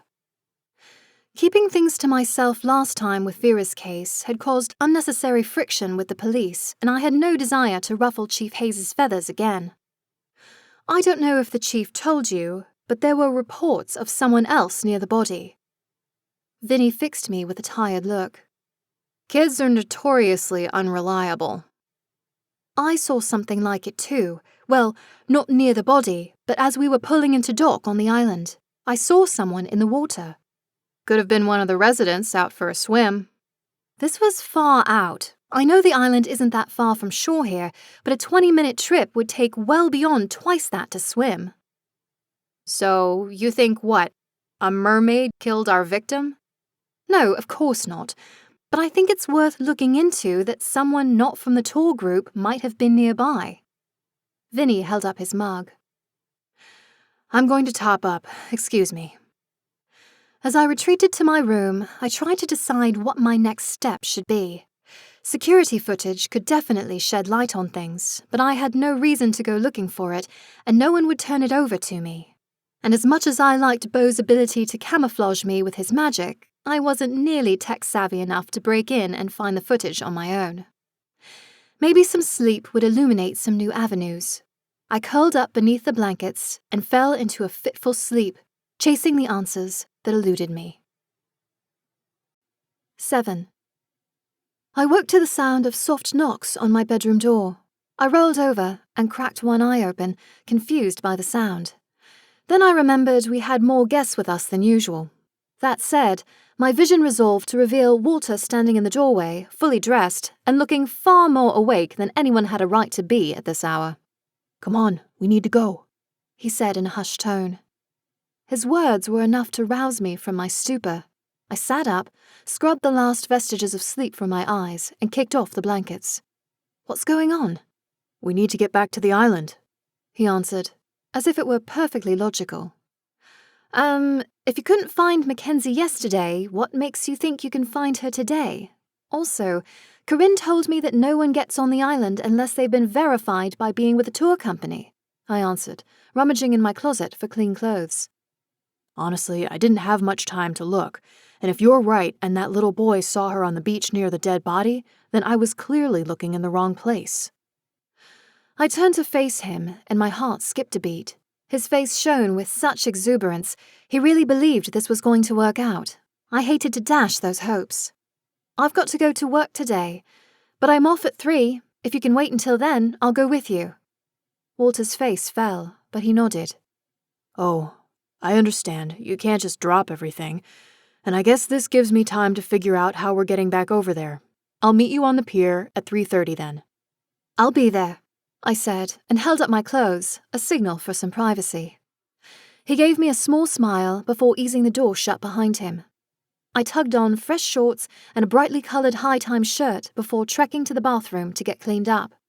It was no surprise the rest of the B&B was quiet. After the day everyone had, they were all likely exhausted. You're snooping without me, Sam bemoaned, appearing in a wispy reflection in the mirror above the sink. I don't suppose you can make it out to the island? I asked as I wrangled my curls into a knot on the top of my head. Sam pouted. Believe me, I've tried. I would love to see how those rich pricks live, but for some stupid reason, I can't go beyond the boardwalk. Maybe ghosts can't cross bodies of water? I suggested. He shrugged before stopping mid-air to eye the room that Sheila's husband had occupied last night. The door sat ajar, and I could make out the edge of an unmade bed. Perhaps Walter and I weren't the only ones up this early. You know, you might not be able to go to the island, but you do have one very big advantage here, I noted, taking the stairs as slowly as I could to prolong our conversation in privacy. Sam's frown vanished, replaced by an eager grin. I do love spying on people. You can't just go into their rooms while they're in there, but if you want to have a look around while they aren't there, that might be helpful. If I could touch things, I'd kiss you, he exclaimed, and disappeared with a whoop, the sound echoing in my ears. It probably wasn't the smartest move to have him go digging for information on other guests, but at least he couldn't leave fingerprints behind, and he really did just want to be a part of something. I found Tanya standing by the back window in the kitchen, staring out at a point on the horizon. I didn't disturb her as I got a cup of coffee. I made just enough noise for her to know someone else was in the room. She turned toward me. You're going to help Walter? She said in a hushed tone. I don't see how I can say no. I did promise the man I'd help him find his sister, and it certainly seems like something on that island points to her being there. And I still can't explain why there would be seawater on the body. Mackenzie's water magic might hold the answers, but I've only got a shot at finding those if we can find her. Just be careful. You don't want to get wrapped up in things you shouldn't. Believe me, I have no desire to get on Chief Hayes's bad side, but I also can't shake that there is something odd going on, I replied. Just be careful, Tanya repeated, and stepped away from the window. She made a beeline for the stove, pulling out pans and setting them on burners. Need help? I offered, but she shooed me away. I appreciate that, but no. I vacated the kitchen and moved through the empty dining room to the small living room with its chairs and couch. I hadn't seen Vinny yet this morning, although I spotted the rumple of the couch cushions that suggested someone had laid on them. I don't know why he would have felt compelled to sleep down here when Tanya had plenty of unoccupied rooms to spare. Sheila's husband occupied one of the chairs, his hand loosely grasping his cell phone. His expression was blank, as if he had never felt an emotion in his life. My foot caught the edge of the rug, sending me stumbling into the back of the second chair. It was enough to pull the man from his stupor. Sorry, I mumbled, grateful I'd managed not to spill my coffee all over the chair. I forgot there were other people here, he said. I knew shock and trauma could do strange things to a person's memory, but even with Simon and his siblings sleeping upstairs, I had been acutely aware that there were lots of people in this house. He eyed my coffee and then looked at the darkened screen of his phone. I can go if you need to make a personal call, I said. The man shook his head. I only now recalled his name was Trevor. I don't know who I'd call. I settled in the chair opposite him and cupped my mug between my hands. Do you have parents you'd need to notify? Both sets of our parents are dead. We never had kids. It's just me and Rachel and Brian. I assumed those were his sister and brother-in-law. He had no need to tell them about what had happened. I'm sure you can take a day or two to wrap your head around things while the police investigate. You don't have to rush into anything. I didn't want to go on that cruise. I'm not outdoorsy, and she knew that. At least, I thought she did," he answered. That tracked with what Rachel had shared last night about Sheila's personality, but it didn't explain why she would drag her family out to an island when none of them would have enjoyed it. In fact, they hadn't appeared to enjoy being in each other's company at all. Could she have been trying to, I don't know, spice things up? Trevor let out a strangled laugh. Nothing like that had been going on in months. I thought maybe it was just hormone changes or what have you, that maybe that's why she'd lost interest, but it was very unlike her to suggest this trip. Had she been acting strangely otherwise before the trip? I probed. I'd been working long hours on some projects at work. Summer is our busy season. I thought it was just the usual missing each other because I got home so late, but she was up and out of the house sometimes before I woke up. Where'd she go? I have no idea.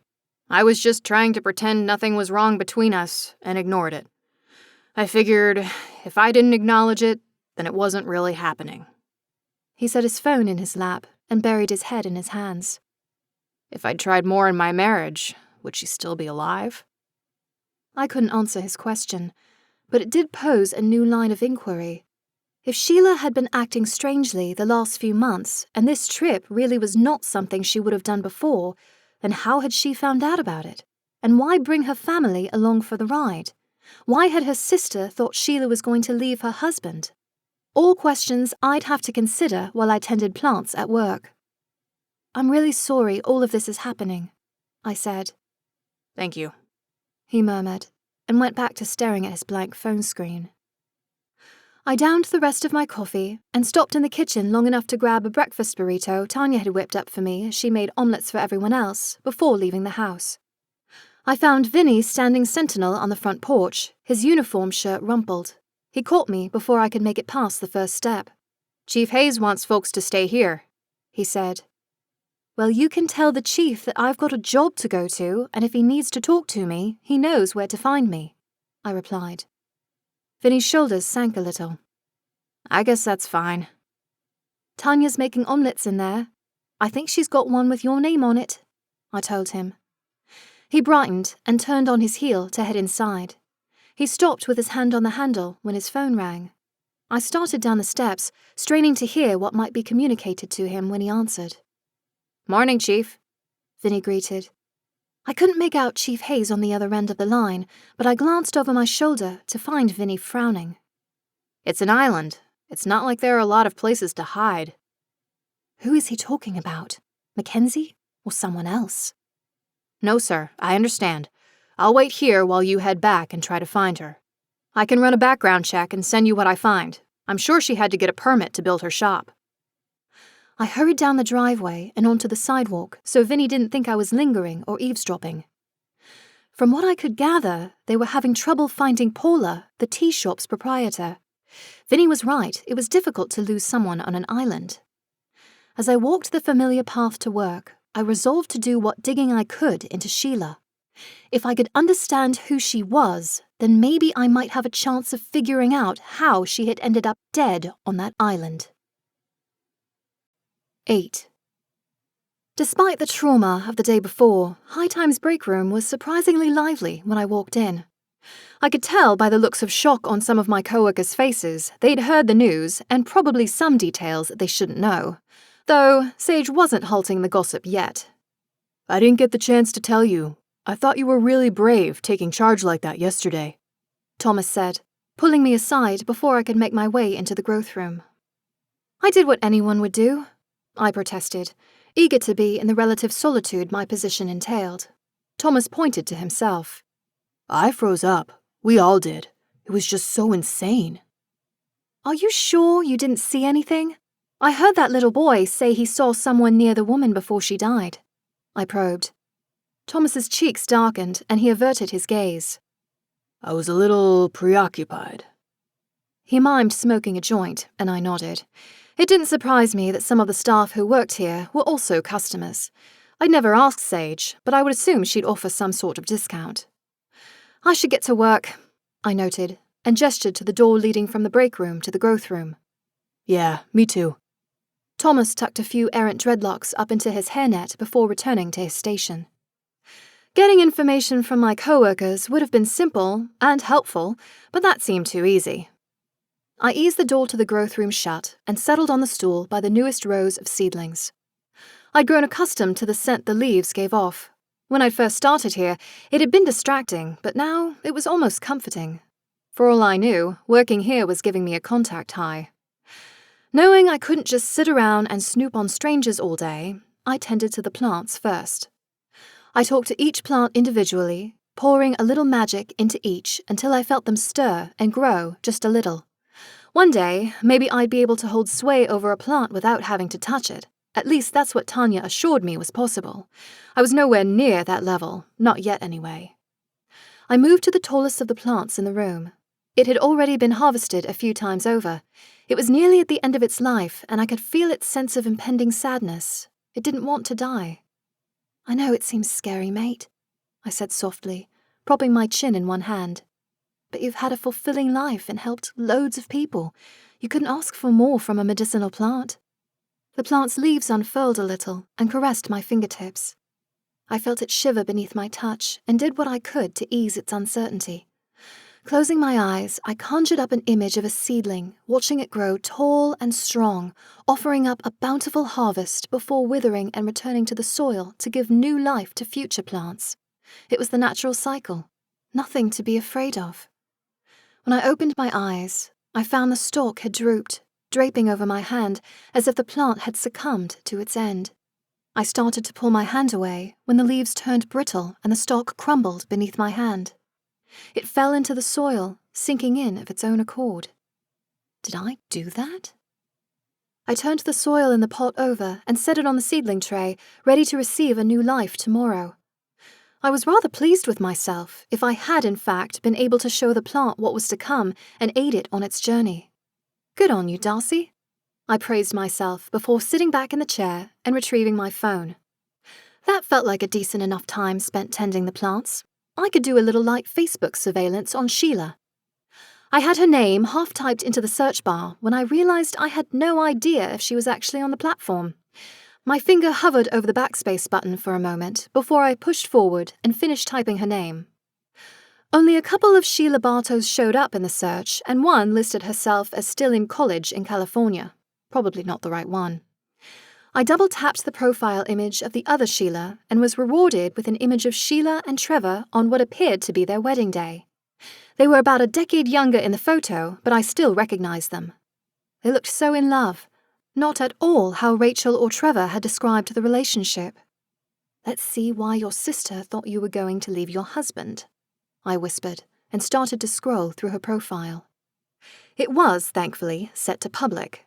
I spotted only Rachel among her immediate family listed. Either Trevor wasn't on the platform, or they just weren't friends. I guess that was one way to conceal your activities from your spouse. I found recent posts from Sheila, mostly quoting religious passages. I didn't recognize any of them. Skimming earlier posts revealed that her faith was not newly discovered, so that didn't offer any help. The photos she'd posted were mostly of nature and at gatherings with a whole host of names tagged, likely friendly get-togethers. I enlarged a few of the photos with Sheila and other people.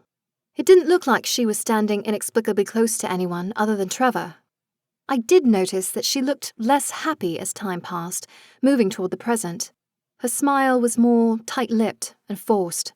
That didn't mean anything in particular, but it did seem consistent. I flipped back to the last photo where she looked truly happy.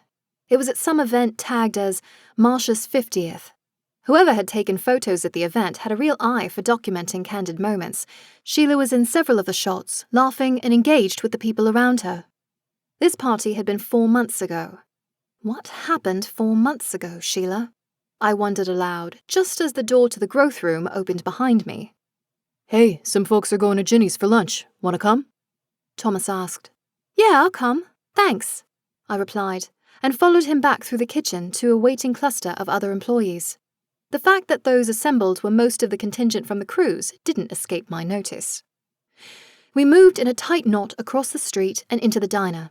I didn't know how we were going to find space for everyone, but we ended up claiming 2 of the larger booths on the far side of the establishment. I spotted Ginny supervising from her usual perch at the counter. I also noted that Captain Merchant sat a few seats down from Ginny. Had Vinny allowed people to leave the B&B after all, or had the captain snuck off without permission? I watched Captain Merchant as he stared at his phone, a scowl on his lips. I doubted he would know anything new, but I hoped I was wrong.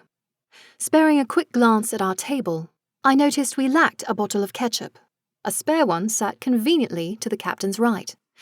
It wasn't elegant, but it was pretense enough to make conversation. I left the booth and my co-workers behind and closed the short distance to the counter. "Excuse me," I said, tapping the man on the shoulder. He jumped, his phone clattering to the surface in front of him.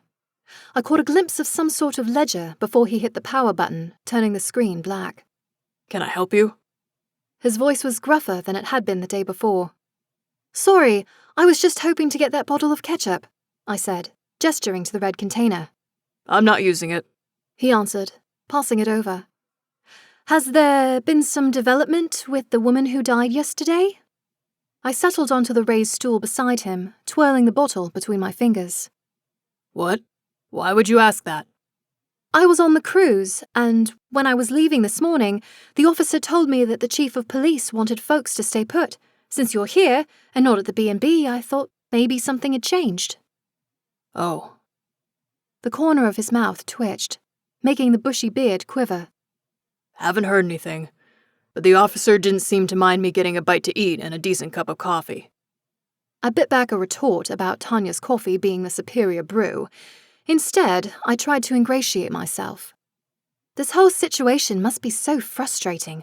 I couldn't imagine being in your position with it affecting my business.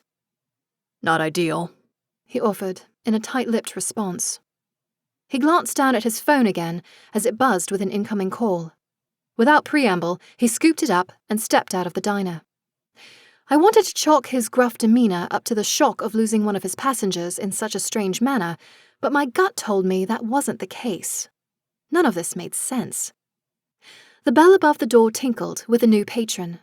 I turned to see Chief Hayes enter, approaching Ginny. "You never come to see me during a shift," Ginny noted as she greeted her brother. "Man's gotta eat," he answered as one of the waitstaff appeared with a to-go bag. "This has been a weird one. Never seen Prince in such unusual places before." Oh, how I wished I had Beau's invisibility power right now. It would make listening in on their conversation so much simpler. His statement conjured up an image of Sheila's body covered in fingerprint powder. I wondered what constituted unusual. Ginny turned on her stool, our gazes meeting for a split second. I had no real reason to remain at the counter and retreated back to my table. I busied myself pretending to look over the menu before placing my order. I kept the chief in my peripheral vision. "Just let me know if you hear anything," Chief Hayes addressed Ginny. "I'd say it isn't my job, but you know I love you, so I'll do what I can," Ginny answered. Was he using her truth-seeking abilities to his advantage?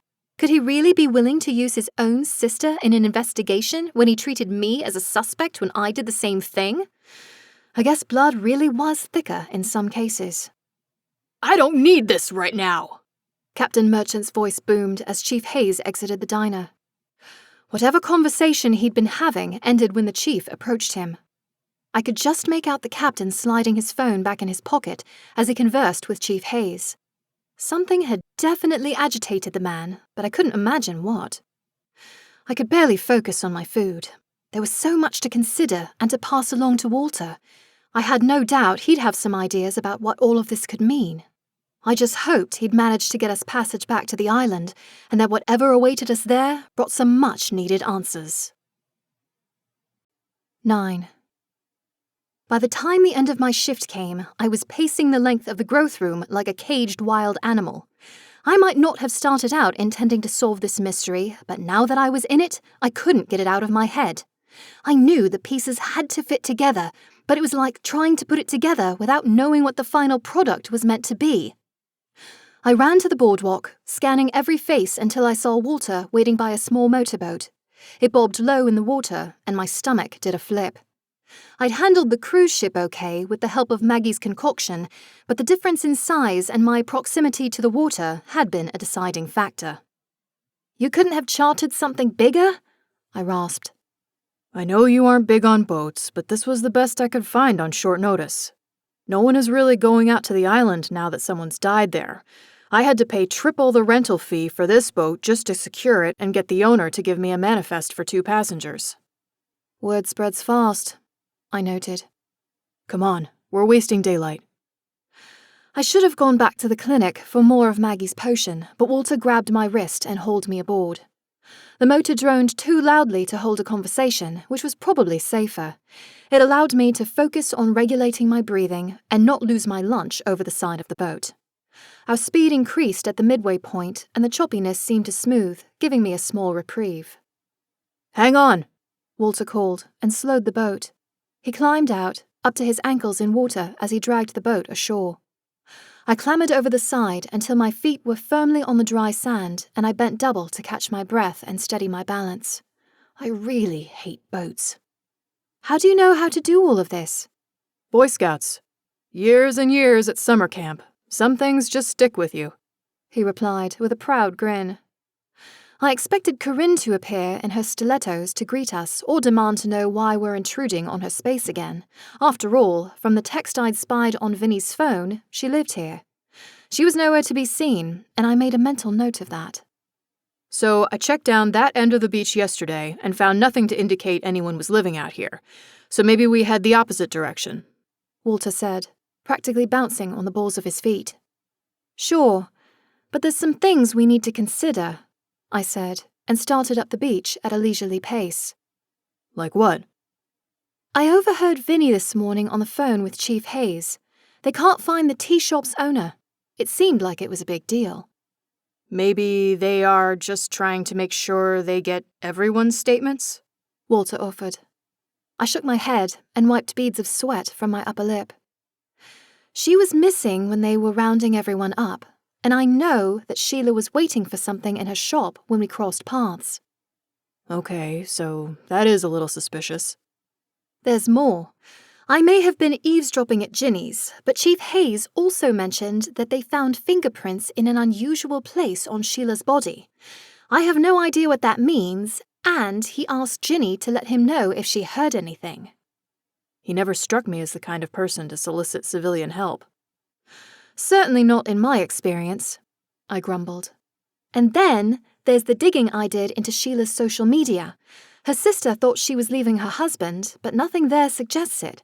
But I did notice that something changed about 4 months back. She just looked less happy. That could be anything, Walter sighed. I know. I picked up the pace enough to block Walter's way forward. What happens if we find McKenzie? We bring her back with us. If she's been hiding out here the whole time, what makes you think she'd just come back with us? You keep saying she knows you're here, and yet she hasn't come looking for you. Even if we do find her, I doubt she's going to want to come with us. I know I can convince her to come. I just need to talk to her and explain things. I envied his optimism that everything would simply work out. Maybe he was just trying to convince himself of that fact, since the journey to get this far had been so rocky, relying on the kindness and observant nature of strangers to point him in the right direction. We better start looking. I don't like being here without anyone knowing where we went. For all we know, it could have been someone who lives on the island that attacked Sheila, I said, and spun back the way we'd been walking. I scanned the sand for any hint of someone taking up prolonged residence, yet there was nothing. Of course there wouldn't be, you bloody idiot. We're too close to the ocean. The tide would have come and washed anything away. I think we ought to move inland, I said, and pointed for the tree line. The beach sloped up toward the greenery, and I had to tug my feet free of the sand, as if the latent moisture in it was trying to trap me. We reached the tree line, and I stopped, palm resting on one of the tree trunks to dust sand out of my pants. Can you sense her? Walter closed his eyes, and his brow furrowed. It's here. She's nearby, but I can't get a direction. I don't know. Maybe because she knows what my power is, she's somehow able to deflect it. I wondered if ghosts weren't the only supernatural creatures stymied by Walter. If McKenzie had learned to control her power over time, what was to say she couldn't defend against other magic? The bark of the tree beneath my hand warmed. I might have a way of finding her, I said with a grin. Walter took a step back to give me space to work, and I pressed both hands to the tree. I know we've never met before, but I need your help. We need to find a woman who's been here. She's not supposed to be here. She doesn't belong among you. Please, can you show us where to look? I closed my eyes and pictured McKenzie from her Facebook photos with Walter, her dark hair and eyes.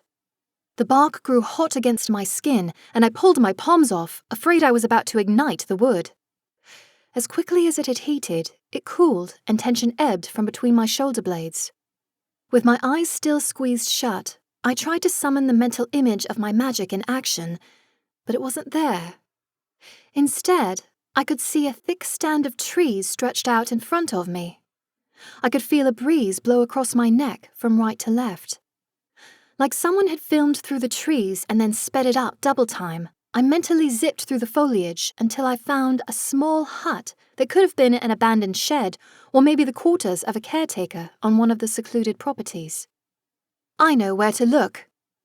My words were too loud in my ears as the connection to the trees dissipated. That was amazing, Walter said as I led him through the trees in the direction of the hut. I asked them to help, and they did, I explained. The path was as clear to me now as it had been in the vision I'd shared with the trees. Up until this point, I'd only been trying to commune with smaller plants and flowers. I'd even tried getting the grass in the backyard to grow. That had been a waste of energy. But the trees had been more than willing to offer an assist. That was encouraging. I held up a hand to stop Walter from charging forward when the hut came into view. Even if it wasn't legally hers, this had served as McKenzie's hiding place for a while now. For all intents and purposes, this was her home, and she had a right to not be caught off guard. The plants around the hut bristled, even though there was no breeze to speak of. It was a warning that made my arms tingle and my teeth ache. Whatever we were about to walk into, it wasn't friendly. You should temper your expectations, I told Walter as a chorus of tiny voices shouted in my head. Danger. The door to the hut swung outward, and I held my breath, bracing for whatever came next. Walter stepped up, hands held so whoever waited could see them. We just want to talk, Kens. The thrum of the plants in my head rose to a deafening buzz. The ground shook beneath our feet, and my ears ached at a sudden change in the air pressure around us. I had just enough time to shout, "Walter, look out!" before a towering wave crashed through the trees, sweeping us up in its current and carrying us back toward the beach. Just before the trees hid the hut from view, I saw McKenzie standing in the doorway, her hand outstretched. She was more powerful than I'd anticipated. Bugger. 10. The wave receded, leaving Walter and I halfway back to the beach. I shivered as the water glistened on my skin and I tasted salt on my tongue. Walter staggered against a tree beside me. "Did you know she could do that?" I demanded. Walter sputtered and shook his head. No, I swear. The last time I saw her, she was doing little things, controlling small amounts of water for a few seconds. Nothing like that. The direct assault certainly suggested that McKenzie wasn't happy to see her big brother. Maybe all these months alone had made her paranoid that he wasn't on her side. "Let me try talking to her," I suggested, and started back through the tree line before he could protest. The trees were still on my side and parted, branches bending to signal the way as I went. I didn't want to fight, but I wasn't about to let this woman push me around. She wasn't the only one with an elemental connection on this island. I made it back to the hut to find the door still open, but McKenzie had vanished. I wasn't about to go into this unprepared. For one thing, I'd never actually used my magic in a defensive way before, not consciously anyhow. I wasn't a great judge of distance, but the wave McKenzie had summoned could have come from a good 10 to 20 feet away. I knew I didn't have that kind of reach, but I wasn't without support. The trees murmured in my head, as if pledging their loyalty to me. "McKenzie? My name's Darcy. I just want to talk to you. I'm not here to hurt you, I promise. I felt the ground rumble before I heard the rush of water. The wave came crashing through the trees and knocked me off my feet, pulling me under. I had just enough time to suck in a breath so I wouldn't drown. The salty taste still hit my lips, and it triggered my fear of water, sending my heart hammering in my chest. I groped blindly around me until my fingers found the rough bark of a nearby tree. I hoped the connection could somehow keep me grounded. The water receded, and I gasped for air. Tiny black spots popped in my vision, and dizziness threatened to topple me. My ears picked up the rushing sound of another onslaught, and I bit back a growl of frustration.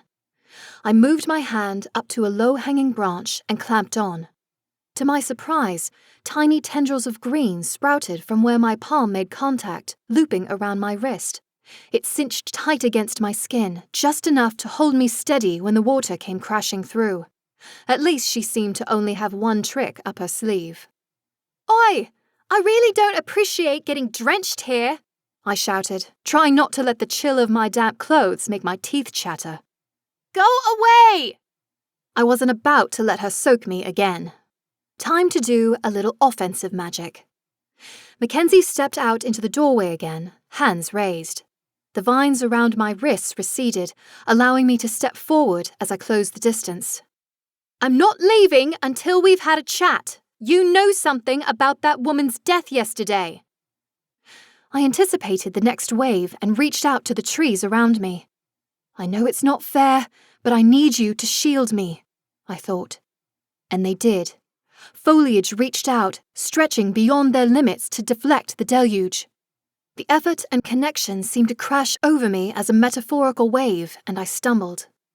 Look, I understand if you don't want to talk to your brother. Family is complicated. But I'm not the police. I'm just a lass from London who can do things with plants like you can with water. I just want to help, I called. Mackenzie's hands lowered, and she seemed to sag with the weight of the battle of wills like I'd done. Maybe she wasn't as powerful as I'd thought. She gestured for me to enter the hut, and I followed her in. It was a single room with a sagging mattress on the floor, and there wasn't even a toilet. How long have you been here? I probed softly. I don't know, a few weeks, she answered, keeping her distance.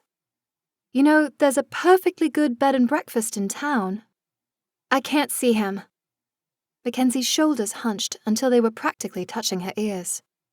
Who? Walter? Love, he's not mad at you, if that's what you're worried about. He's been beside himself, if I'm honest. Mackenzie's gaze widened. You're sure? He's been relying on the kindness of strangers pointing him your way.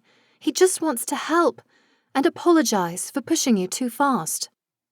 Her shoulders lowered a little, but the tension slipped down her arms and into her hands. She kneaded her fingers together and began to pace. I don't think I'm ready to go home. There's too much there that feels like pressure and expectations. I understand. Magic is still pretty new for me, too. But it shouldn't be something you're afraid of. It's a part of you for a reason. But no one bothers me here, she said, unclasping her hands to gesture to the meager surroundings. Maybe not. But you can't be happy living out here alone without basic amenities. Come back to Brookhaven with us. Have a hot shower, a warm meal, and a decent bed. That does sound nice. Brilliant. Let's get going then. And maybe on the way you can fill us in on what you know about what happened yesterday. I marched out of the hut, retracing my path to the beach. I found Walter pacing in the sand, glancing toward the tree line behind us furtively. Had Corinne or one of the residents spotted us? I was honestly surprised we hadn't seen the stiletto-clad woman since arriving. She's coming back with us, I announced. He startled, his movements jerky and awkward as he faced me. He trailed off, craning his neck to peer behind me. Where is she? I made a quarter turn to find the path behind me empty. I could have sworn McKenzie had been following me back to the beach.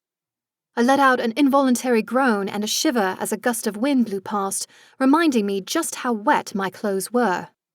Anger cascaded over me from head to foot, and I whipped around, I was not leaving this bloody island without McKenzie. I wasn't sure how it happened, but a thick vine erupted from the beach at my feet. It slithered, snake-like, into the trees. I heard an audible yelp and some colourful cursing as the vine retreated, dragging McKenzie around the middle. "It isn't very nice to say you'll come along and then bail," I noted when the vine deposited her at my feet. She glared up at me as the vine unwound itself from her torso and looped around her wrist. The other end of the vine slid up my palm and secured itself around my own wrist. I let her give it a firm tug, but it didn't break. Even when she tried to bite it, all she came away with were tiny cuts on her lips. "We're going back to town, and you're telling us what you know," I declared. To Walter, I said, "Get the boat, please." He took off at a sprint, and I waited there, bound to the woman who held answers to the mystery that had befallen this island.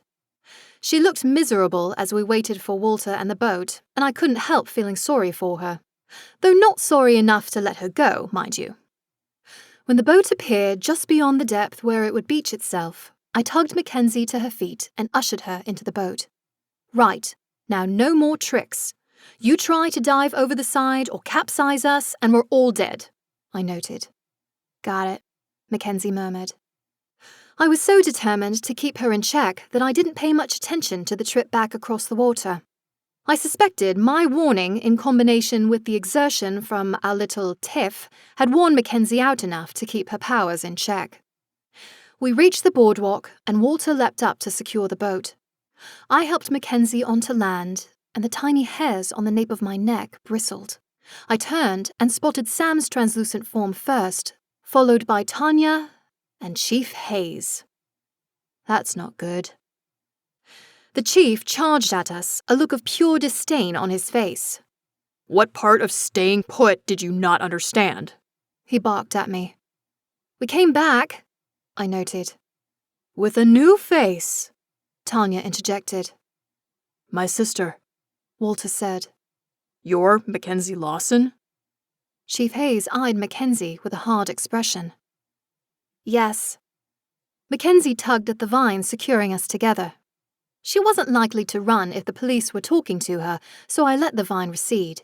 She rubbed at her wrist and kept her gaze focused on a spot around the chief's navel. I caught Tanya arch a brow at me, and I offered a silent shrug. "Ms. Lawson, you're going to need to come with me," Chief Hayes said. "What? Why?" Walter moved to place himself between the chief and his sister. "Because she is a person of interest in Sheila Bartow's death." 11. I gaped at the chief as he took Mackenzie by the wrist and led her up the boardwalk. She cast a plaintive look my way as she passed Tanya. We'd clearly missed something during our excursion back to the island.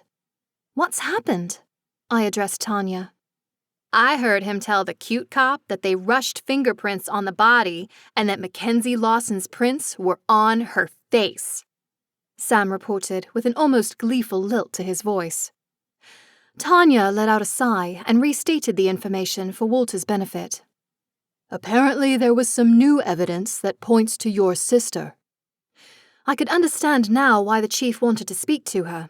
It certainly looked bad if her fingerprints were on a dead woman's body, especially when it appeared that the dead body had drowned. Walter opened his mouth to speak and no doubt proclaim his sister's innocence when I held up a hand to silence him.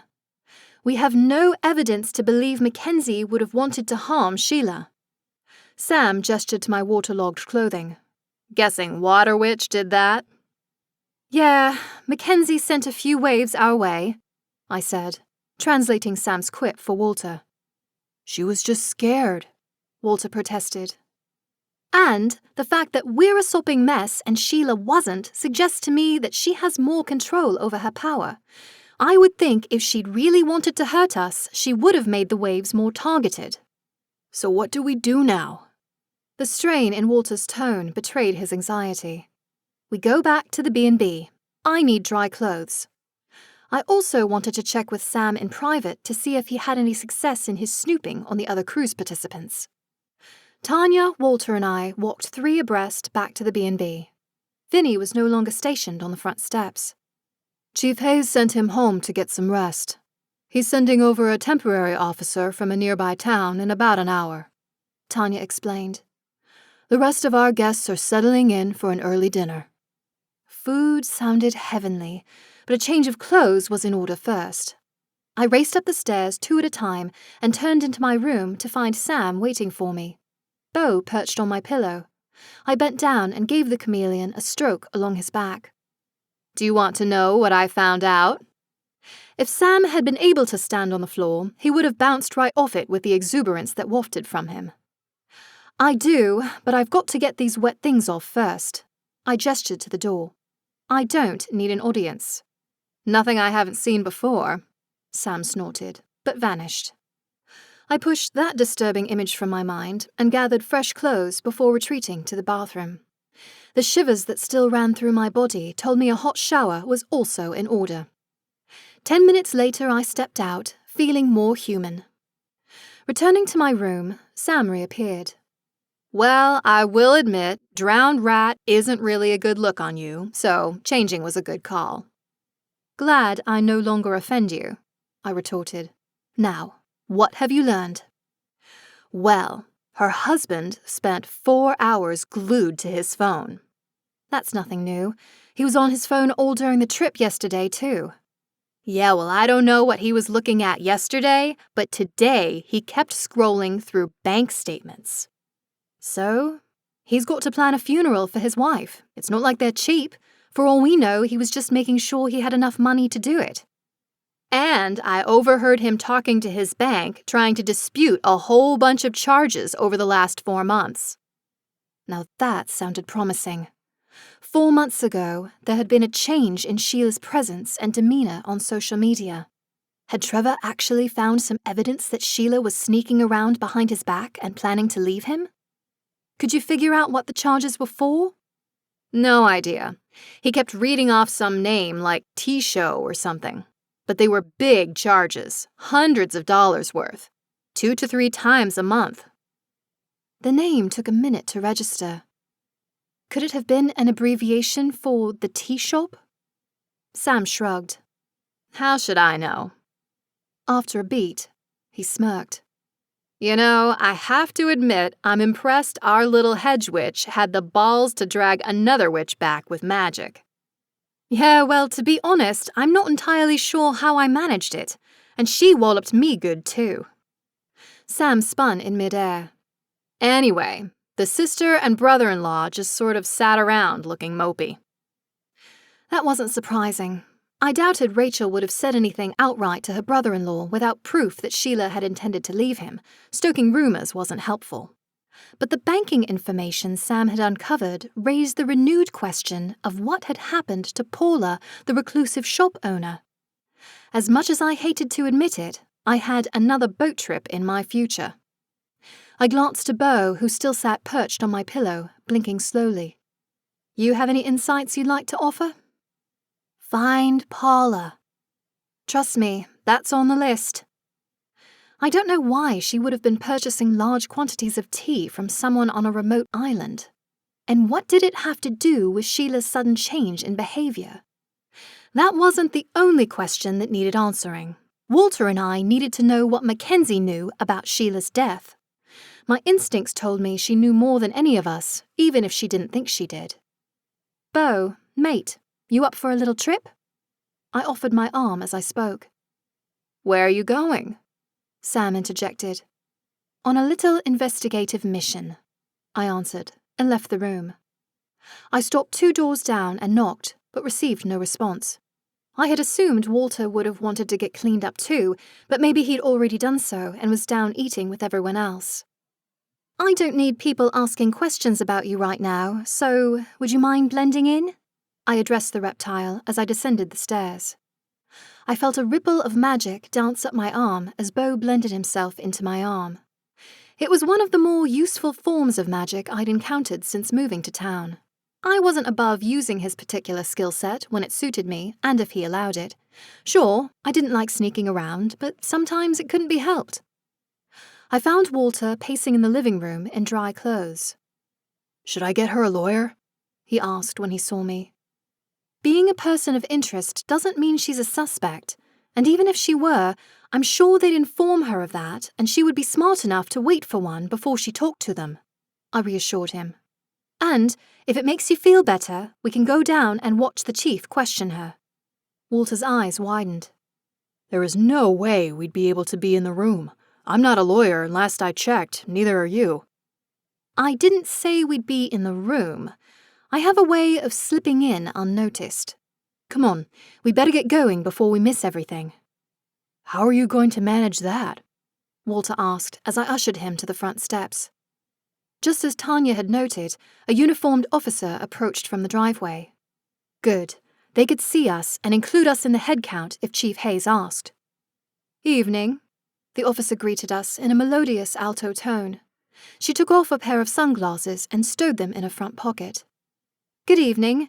You must be Vinny's replacement that the chief sent over, I said, and offered my non-reptile-bearing arm's hand. I'm Darcy. This is Walter. Everyone else is still sitting down for dinner. Good to meet you. I trust you two weren't on your way out just now.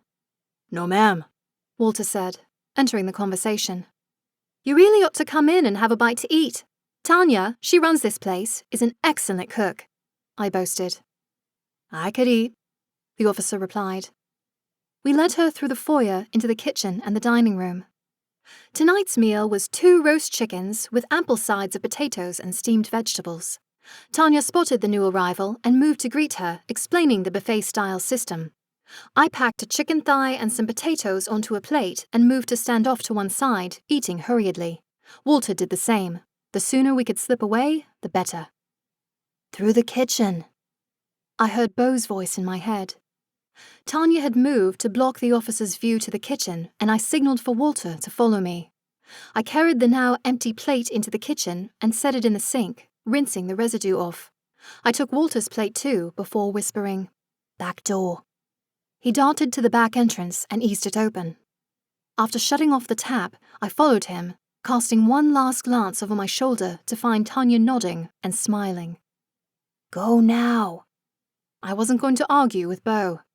I pulled the door shut behind us, and together Walter and I made our way to the police station.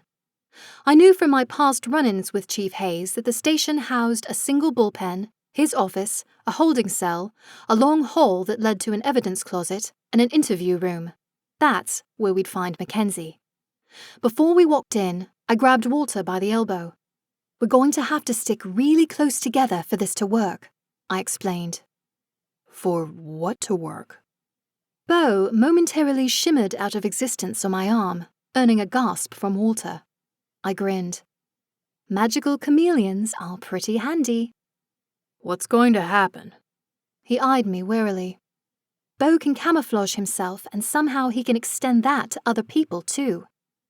You've done this before, right? Once or twice. It feels a bit odd at first, but you get used to it. I'm far less uncomfortable with this than I should be. He sighed. Go ahead. You're up, I told Beau. That strange commingling of heat and coolness wrapped itself around me as we took on the surrounding colors and textures of the world around us. It wasn't as disorienting for me this time as it had been before, but even hidden from view, I could still hear Walter's heavy breathing as he tried to calm his nausea. I waited a few seconds before starting forward into the station. It was empty, a small blessing. I led the way down the hall to the interview room where we found Chief Hayes seated opposite McKenzie. She looked tired and kept wringing her hands together. I'm going to ask you again, Miss Lawson. How did your fingerprints wind up on a dead woman's body? You think I hurt that woman, but I didn't. I couldn't. I was just trying to help, McKenzie argued. Help? Help how? The chief leaned across the table that separated them. She was dying, and I was just trying to save her. 12. I felt Walter's body relax beneath my grip. He'd insisted she wouldn't have killed anyone. I still didn't understand how she thought she had been helping this woman. Apparently, I wasn't alone. How do you know she was dying? She was choking, and I wanted to help. No one else was paying attention to her. If she was choking, why not try the Heimlich? Chief suggested. I panicked. We found seawater in this woman's lungs. Can you explain that? Mackenzie's body shifted in her seat, and she tugged a few strands of loose dark hair. You wouldn't believe me. You'd be surprised what I can believe, the chief replied. I was trying to get her to throw up so she'd stop choking. It made sense in my head when I thought of it, but it went wrong. Maybe I was too late, but she just stopped breathing. Miss Lawson, the amount of water found in her lungs is consistent with drowning. She would have had to ingest a lot of water very quickly. You're saying you poured seawater into her mouth? Well, not really poured. It was more like I wanted to get rid of whatever was inside her, and the ocean went a little overboard. How did she wind up on the beach with dry clothing? He's not going to believe her if she says magic, Walter hissed in my ears. The chief's body stiffened in the interview room, and his head turned briefly in our direction before turning back to Mackenzie, waiting for her response. He will, I whispered, as low as I could. I had more control than I thought, but it wasn't enough, Mackenzie answered. From down the hall, I heard the front doors to the station open and quick footsteps echoed on the floor. I craned my neck past Walter to see Vinny racing toward the interview room. I pressed myself against the glass of the interview room just to avoid any possible collision and watched as Vinny knocked once on the door to the room. Chief Hayes stood and stepped out into the hall. What is it? We just got the toxicology report back. That seemed fast. Surely it would have taken far longer than 2 days. Maybe they had a lab nearby that could run the results faster, or maybe Chief Hayes had put a rush on it. She had poison in her blood. A lot of it, Vinny continued. And some other unidentified toxins, and her white blood cell count was off the charts. Chief Hayes took the report from Vinny's hand and studied it carefully. I'll be done here in a few minutes. Wait for me, and we'll go notify the husband. I think it's time he answered a few more questions. Vinny gave a curt nod and retreated to the front of the station. By the sound of wheels rolling across the floor, I guessed he'd taken up residence at his desk. Chief Hayes returned to the interview room where Mackenzie still sat. Calm, I heard Beau's voice. It was softer than normal, despite our close proximity. Mackenzie's shoulders slackened a little, and I realized he'd been trying to ease her nerves. Chief Hayes settled back into his seat. Was there any strange smell when you approached the victim that prompted you to believe she was having trouble breathing? Yes, it was strange. It was sort of nutty, but I couldn't put a name to it. Almonds? I think so. So, let me understand. You smelled something like almonds on the victim, you saw she was in distress, and instead of calling 911, you chose to try and drown her in an effort to save her? I didn't want to drown her. I honestly thought the water could help get her to throw up or something. And I don't have a phone. I lost it. More like Vera had stolen it, along with her ID. I waited for the chief to press her on that unsolved interaction, but he made no mention of it. Apparently, crossing paths with another dead woman weeks ago wasn't as important as solving the murder of the woman she'd met 2 days ago. For now, you are free to go, Miss Lawson. But you cannot leave town or return to Haven Island. So where am I supposed to go? She protested. We have a perfectly good bed and breakfast that I believe your brother is acquainted with. I'll take you there. I scurried back from the wall, dragging Walter with me. If Chief Hayes and Vinny were on their way to Tanya's to tell Trevor they'd found poison in his wife's blood, they would expect everyone to be there, including us. I shoved Walter into the open holding cell and waited long enough for Chief Hayes and Mackenzie to walk by. The chief signaled for Vinny to join them, and they left the station. There is no way Mackenzie poisoned that woman, Walter said when we left the station behind and the coast was clear. I believe you, and I think so does the chief. Even if there was some indication of drowning, I doubt he'd hold her fully responsible. I wished Vinny had told the chief what sort of poison had been used. Even I knew that the smell of almonds meant cyanide. But I hadn't seen any evidence of almond plants when I'd been on the island the first time. Not that I'd been looking for them specifically. But already processed cyanide wasn't exactly something a normal person could get their hands on, though maybe a reclusive tea shop owner might. It didn't explain why she would want Sheila dead, or why Sheila had been making large purchases over the last few months. Besides, I hadn't actually seen them interact, so I had no confirmation that they'd even seen each other on the day of Sheila's murder. "We need to find the tea shop owner," I declared as I ushered Walter back toward the B&B. What makes you think she's the one responsible? "I don't know that she is, but the fact that she's been missing since yesterday and not even the police can find her feels suspicious. If she's got nothing to hide, why keep yourself hidden?" Thank you for helping, he said as we ducked down the side of the B&B and back in through the kitchen. "Not sure I've done much to help," I countered. You got her to come back with us. I couldn't have done it on my own. If I'd tried, I probably would have wound up washed out to sea. But you convinced her, so thank you. "I'm just sorry she's mixed up in all of this, even if her intentions were noble." The truth will come out. I know it. Tanya appeared from the dining room, carrying the last vestiges of dinner. I hope your little adventure was useful, she said, and set about stowing leftover food in containers. After a beat, her brow furrowed, and she added, I know it can be frustrating to feel like all you have is more questions. Yes. They're bringing McKenzie here. I'll go get a room set up for her," I said, leaving Walter and Tanya in the kitchen. Once upstairs, I took the time to check the other rooms. Simon and his family were curled up on the extra mattress and bed in their room. I caught Trevor pacing through the half-open doorway to his room, and heard low voices coming from Rachel and her husband's room. That left only Captain Merchant unaccounted for. I knew he'd insisted he didn't need to stay at the B&B, but surely he had to be somewhere on the premises. "Hey, Sam?" I whispered. "I don't like being summoned," the ghost responded, materializing at my elbow. "Sorry, but I was trying to do a head count and I haven't seen the captain." That man took off as soon as he could. Not sure where he went, though. Keeping track of him wasn't my problem, except I made a mental note of the fact he wasn't present as I went about placing a set of towels on the bed in room 8 for McKenzie. What did you find spying on the police? Sam's tone conveyed only mild interest.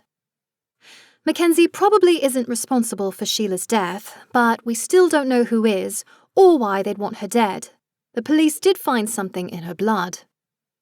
As if on cue, I heard the front door open and Chief Hayes' voice telling his other officer that he needed to speak with Trevor.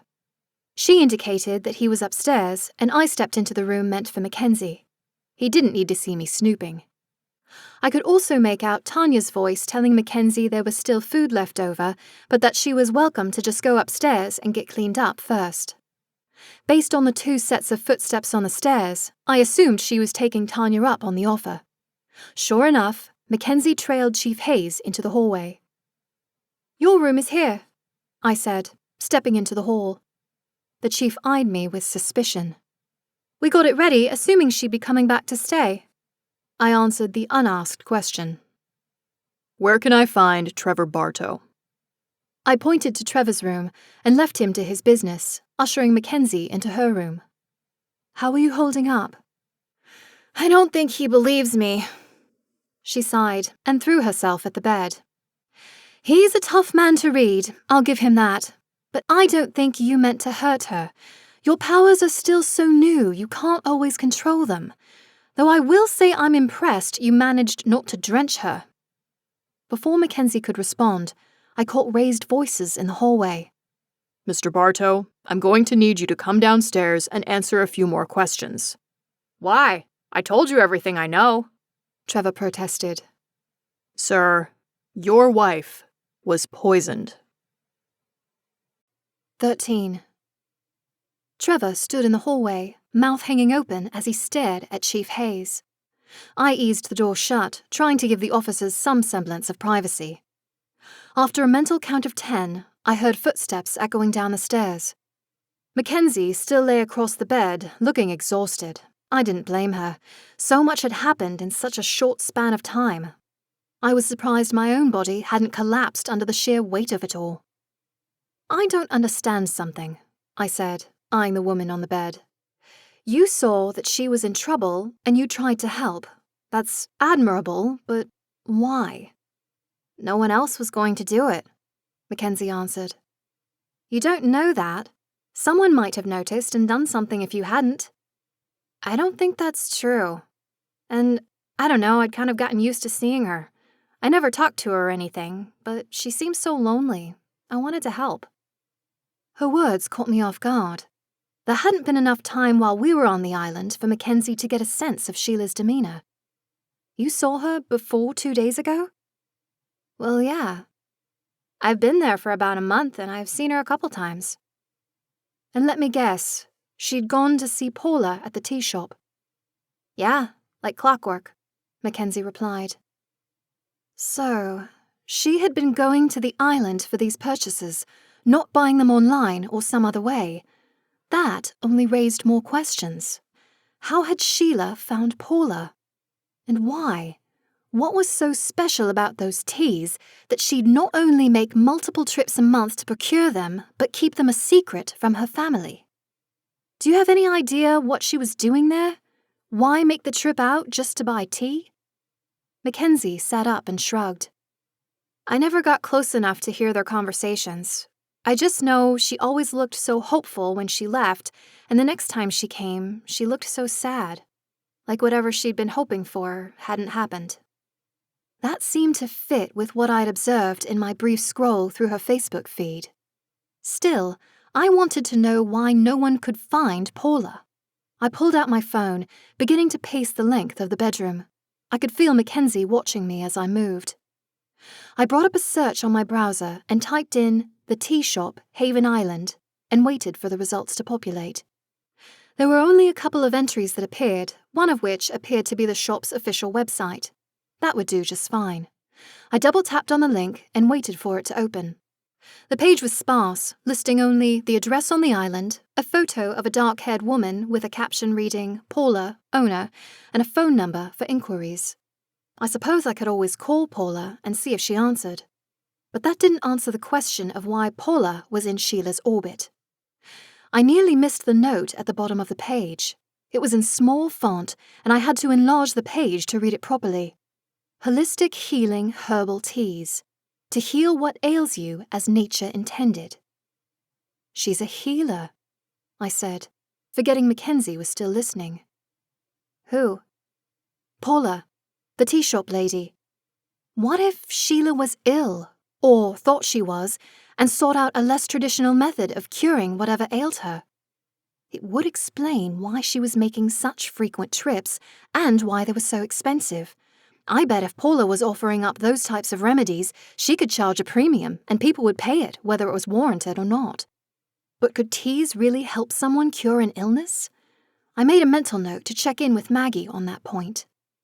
Sorting out those questions could wait a minute. I needed to know whether Paula was even still around, or if she'd fled the moment Sheila died. I returned to the website and tapped the shop's phone number. I waited for it to connect, turning my phone to speaker. It rang 3 times before switching over to a recording. "You've reached Paula at the tea shop. I'm not in right now. Please leave a detailed message and I'll get back to you." I ended the call before it could tell me to leave a message. It was technically after business hours in most places, so it was reasonable she wouldn't answer her work phone. It could also suggest she'd abandoned her shop. I'd try again in the morning.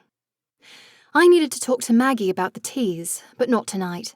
The events of the day suddenly crashed against me, and I failed to stifle a yawn. I could see her in the morning or during my lunch break. She'd be able to tell me whether Paula and her teas were for real. We're going to figure out what happened to Sheila.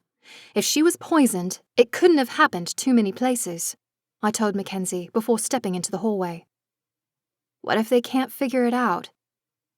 The chief and I may have our differences, but if there's one thing I know about him, he's a determined man. He won't stop looking until he unravels the truth. In the back of my mind, I knew there was something else I should have asked her, some other piece of the puzzle to Sheila's demise. My brain was far too tired to focus on it long enough to remember what it was. I was never so happy to see my bed across the hall. I crawled beneath the covers and fell off to sleep in minutes. My dreams swirled with a giant writhing storm of tea leaves that refused to obey me. They were brittle, sharp shards that a faceless woman controlled from just out of view. Every time I tried to exert control, they lashed out, leaving my hands and arms bloodied and raw. I reached with my magic, but there was nothing around me that could give me aid. The leaves were the only greenery, but they had fallen under this other witch's spell. "You aren't going to stop them?" An eerie voice called out among the rattling of the brittle leaves. A rush of heat slammed against my bruised and battered body, knocking me backward. I failed to steady myself and ended up toppling head over arse toward the hut where I'd found McKenzie. I braced, trying to cover my head with my arms to lessen the impact, when everything around me went black. I sat upright in bed, drenched in a cold sweat. I could feel the dampness seeping down my sides and shivered at the sensation. I groped for my phone to see the time. It was already 5 in the morning. A shower to clean up and clear my head was definitely in order, as was an oversized cup of coffee. By the time I'd let the warm water wash away the stink and clammy feeling of the sweat, it was after 6. Ginny's would be open now, even if the crowd populating it wasn't that numerous. The police presence from the night before had vanished at the B&B. That seemed strange if the police had determined Sheila had been poisoned. Wouldn't they want access to everyone who'd been with her the day of her death? Before leaving the B&B, I double-checked Trevor's room. He lay sprawled on the bed, snoring. Either Chief Hayes trusted this man not to be a flight risk, or he was confident enough Trevor wasn't a suspect anymore. Making the trip down Main Street to Ginny's took no time at all, and I was relieved to see the sign on the front door read open when I approached. I could see a couple of people inside. Ginny, in a rare instance, was not inside. I walked in to find Captain Merchant sitting at one end of the counter. A man I recognized, whose first name I recalled was Jerry, sat in a booth reading a newspaper. A spark of curiosity made me wonder if he'd ever caught up on the town's news. He'd been away for a while and had insisted on reading every issue of the paper from the library during that time. We'd first crossed paths when I'd been doing a deep dive into Vera and Mackenzie's social media about a month ago. We'd seen each other a few times at Ginny's in the intervening time, and, without fail, he always sat with a newspaper in hand. "Morning," I greeted, and walked over to sit at the far seat at the counter. "How goes catching up on all of Brookhaven's latest news?" Jerry looked up from his reading and smiled at me. "Good morning, dear. I'm all caught up. Thanks for asking." He flashed the front page of today's paper as proof. "I haven't seen you in here this early in a while. Special occasion?" "Just needed a bigger cup of coffee than I could get at home today," I answered through a yawn. "Ginny's whipping up a pot in the back now." I couldn't hide my surprise that Ginny Hayes was actually doing work. My eyes didn't deceive me as Ginny walked out with a carafe of coffee in one hand and a toasted bagel on a plate in the other. She set the bagel down in front of the captain before approaching Jerry. "Only you could make me break out the extra bold brew this early," she noted as she poured it into Jerry's mug. "A man's gotta be alert," he replied. Ginny pivoted, looking at me with her lips pressed into a forced smile. "What can I get you?" "Since you've already gone to the trouble to brew that, I'll take a large cup," I answered. "And eggs on toast. Wheat, if you've got it." "That will be a bit. The cook's not in yet." "That's fine. I've got plenty of time." Ginny retrieved one of the oversized cups from below the counter and filled it up before setting it in front of me. The scent hit me, and any hint of sleep receded. I didn't know which blend Jerry had requested, but it would definitely do the job. "I'm surprised you aren't in more of a frenzy with only a few months to go," Ginny said in a casual tone, addressing Jerry. He looked up from the paper and chuckled. "Truth be told, if I'd had it my way, he would have gone down to town hall and done it there. No need for a big showy affair." I waited quietly, sipping the strong brew until Ginny relented and told me, "His son is getting married in November." "Oh, cheers! That's grand." Jerry waved off the remark. "Like I said, I'd have preferred something small, as it isn't his first trip to the altar, Not even his second," he continued with a snort. "But what can I say? I love my boy, and he's asked to have a big wedding as his final hurrah. So, that's what he gets. Not that we have any idea where everyone is going to stay." I held my tongue in offering up the B&B. That was Tanya's purview, but I would mention it to her when I saw her next. She likely knew Jerry and could make the offer herself. "Weddings and marriages are overrated," Captain Merchant said from the other end of the counter. "Just lead to drama and bitterness." "That's not true for everyone," I replied. "Trust me, it isn't worth the headache." As he set his now empty plate aside, I noticed a slender silver band on his left ring finger. Interesting that a man who was clearly married had such a dim view on the institution. Maybe he just didn't like spending money unnecessarily? "You had to believe in it at some point," I replied, gesturing to his hand. "It couldn't have been all bad.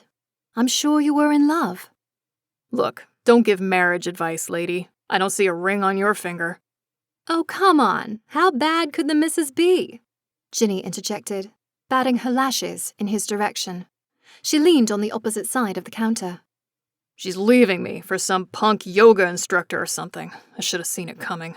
My long hours working gave her plenty of time to find a new hobby," he answered. The way his jaw hung slack after he'd spoken suggested he hadn't intended to make that confession. "And now she's trying to bleed me dry. Not that she needs the money working for all those rich folks out on the island." Were the captain and Corinne married? I didn't recall seeing a wedding band on her finger, but if his statement was true, she'd have abandoned that symbol. "I'm sorry to hear that. If that's the case, then she didn't deserve you," Ginny replied. Captain Merchant smirked at her compliment. "I'll take some of that coffee, too." "Coming right up." Ginny paused, head cocked to one side, her hair cascading over one shoulder. "Sounds like our cook just got in. Your eggs and toast will be up too." I gave her a grateful nod and pulled out my phone. The jolt of caffeine had given my brain enough of a jump start to get me moving on unraveling why a tea shop owner would have wanted Sheila dead. I opened the message app on my phone and found Maggie's number. "Can we meet for lunch? I've got some healing questions." I didn't expect a response right away, yet the 3 little dots populated almost immediately. "Sure. Come by the clinic on your break." I sent her a thumbs-up emoji just as Ginny appeared with my plate of food. I dug in, eager to start my shift at high time so I could meet up with Maggie. Maybe she would have the answers I was looking for. 14. Lunch couldn't come soon enough. There was a large part of me that just wanted to pick Maggie's brain about whether teas could be used to treat ailments properly. There was another, more insistent part that just wanted to spend time with her. I'd not gotten up the courage to even admit that I fancied her. Besides, I had no confirmation she was even interested in me. At noon on the dot, I clocked out and sprinted over to the clinic. Maggie stood outside, waiting for me. She looked up from her phone and her smile broadened into a grin.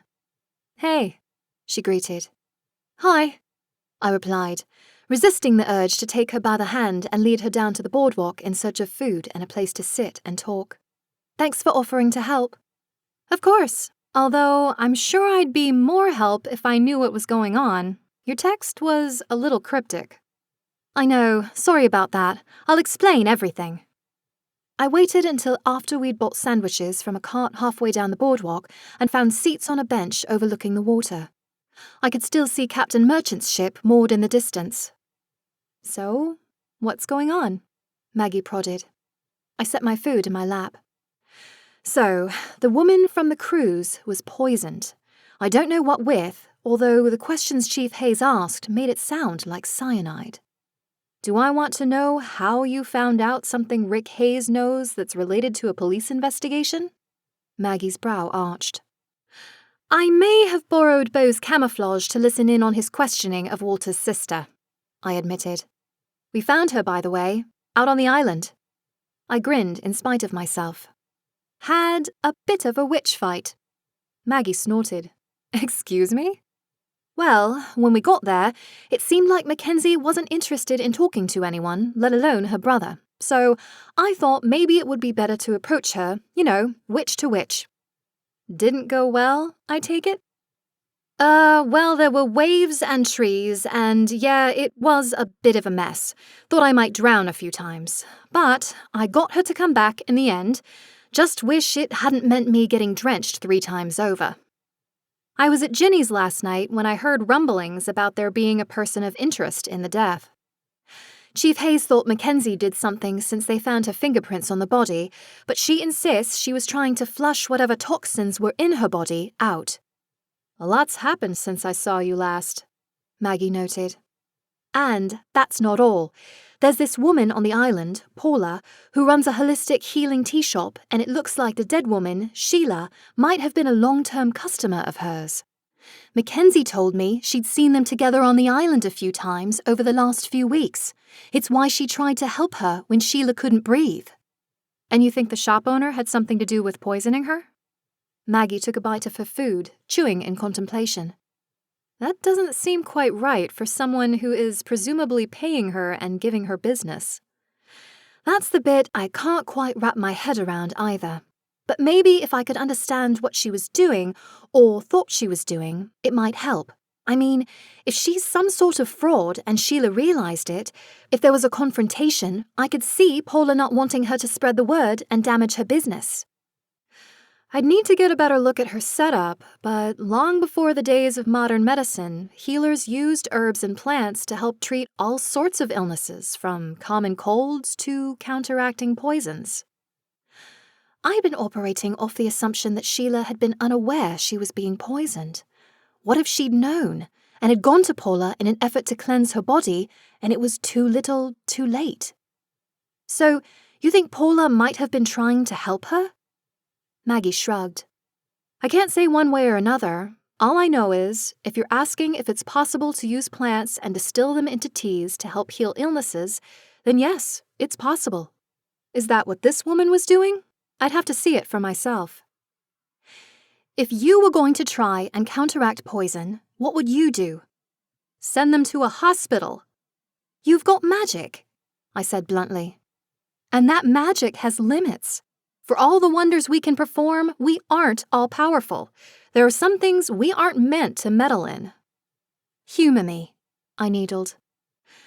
I would need to know what sort of poison I was dealing with, and I don't think there's anything specifically that could counteract cyanide. It's nasty stuff for a reason. My expression faltered. It wasn't the answer I'd been expecting. Right, yeah. Do you know what sort of teas she sells? That might give me some idea of what she's working with. I didn't see a list when I checked her website last night, but I can look again. I pulled up the browser tab and refreshed it. I didn't expect to find different information on the page, and for a moment it looked identical to the one I'd found last night. There, click that, Maggie directed, pointing to a small icon at the very top of the page I hadn't noticed before. I pressed my fingertip to the image on the screen, and a long list of names I didn't recognize appeared. My eyes glazed over as I scrolled. Send me that link, and I'll look into it, Maggie said. I copied it and sent it to her via text. I just wish I could find Paula, then we could just ask her what was going on instead of sitting here speculating. As far as I know, no one in this town has the power to make people manifest out of thin air, Maggie said with a hint of amusement. I also have no idea how long she was being poisoned for. Was it just that day, or had it been longer? If it's cyanide, that doesn't take long to kill a person. I mean, when you see it in movies, it's pretty instantaneous. That's ingesting a lot all at once. What if whoever poisoned her gave her little bits over time? It's possible that the cumulative effect would have killed her more slowly, but she would have noticed side effects, I'm sure. What sort of side effects? Fatigue, diminished physical and mental function, maybe? I'm not an expert. It was possible her change in behavior was the result of being poisoned over a long period of time. Except, that didn't seem to fit with the timing of the payments Sheila had made to Paula. It certainly seemed like she sought out Paula's services after the change occurred. That pointed back to Trevor. He would have had the easiest access to his wife. But so far, he'd given no indication he'd wanted to harm her. He'd been surprised by her withdrawal from their relationship rather than spiteful of it. Still, it might be worth another chat with the man. "Have you tried to reach out to this healer?" Maggie's voice cut through the Trevor-shaped rabbit hole my brain currently had fell down. "I called last night, but only got a message. I assumed she had gone home for the night, but she still hasn't given a statement to the police. That's worrying." "You could try again since it's business hours." Setting my food aside, I pulled up the shop's number in my phone's call history and hit redial. I set it on speaker and waited while it rang. The same message from last night came up after the fourth ring. "It certainly seems like she's gone to ground," Maggie murmured. "I know there's still got to be pieces to this I'm missing, but I can't see them." I sighed. Maggie patted my arm. "Take a step back and think about what you do know." I know that Sheila had been making purchases from Paula for the last 4 months. I know that's around the time she started withdrawing from her friends and family. I know that according to the toxicology report, she had poison in her bloodstream. I recounted, suddenly recalling a piece of information I hadn't thought important at the time. And Vinny said she had an extremely elevated white blood cell count. "That only happens when a person is sick," Maggie said. "Would prolonged poisoning do that?" "That sort of medicine is beyond my experience, but I could make a few calls and let you know." "Thanks." For now, it seemed that angle was a dead end. I could go back to Trevor and see if he remembered anything else. My phone beeped, reminding me I had a job to get back to. "Call me or text me if you find anything medical that might explain things," I said, and stood. "What are you going to do?" "After work, I'm going to see what else I can find out from Sheila's family. Her sister or her husband has to know something more that they aren't saying." We parted ways and I headed back to High Time, trying to formulate my best approach to the conversations when I got back to Tanya's after my shift. As I reached the employee entrance, the tiny hairs on the backs of my arms bristled. I looked around the parking lot, but I was alone. I closed my eyes and summoned the image of my magic, tapping into my power. I felt the grass, trees, and flowers around me. Show me what I can't see with my eyes. For the second time in as many days, the nature around me obeyed and let me see through its lens of greenery and new growth. In my mind's eye, I moved across the street and found a female figure lurking in the shadows, toting a large case with 3 letters emblazoned on it in vivid gold: T.S.C. Paula had come to Brookhaven after all. 15. The world came back to my normal senses in a disorienting whirl of colour, sound, and sensations. I could hear the door to my right opening and a voice speaking, but it was distorted. My head spun and my stomach did an uneasy flop. "Darcy, are you okay?" Sage's voice was in my ear now. I turned and blinked my boss into focus. "Vertigo," I managed. It wasn't a lie. My entire equilibrium was off, and I wasn't sure I could move under my own power. My communion with the trees on Haven Island hadn't resulted in anything like this. Had Paula done something to me? Could she sense I'd spotted her from this distance? If she had, that meant she likely had magic of her own. It could explain how she'd stayed off the police radar so easily. "Come on, why don't you come sit down?" Sage guided me into the break room and onto a bench. I hung my head between my knees as she retrieved water and a cool cloth. I draped it across my neck and let the dampness ground me. "Did it just set in?"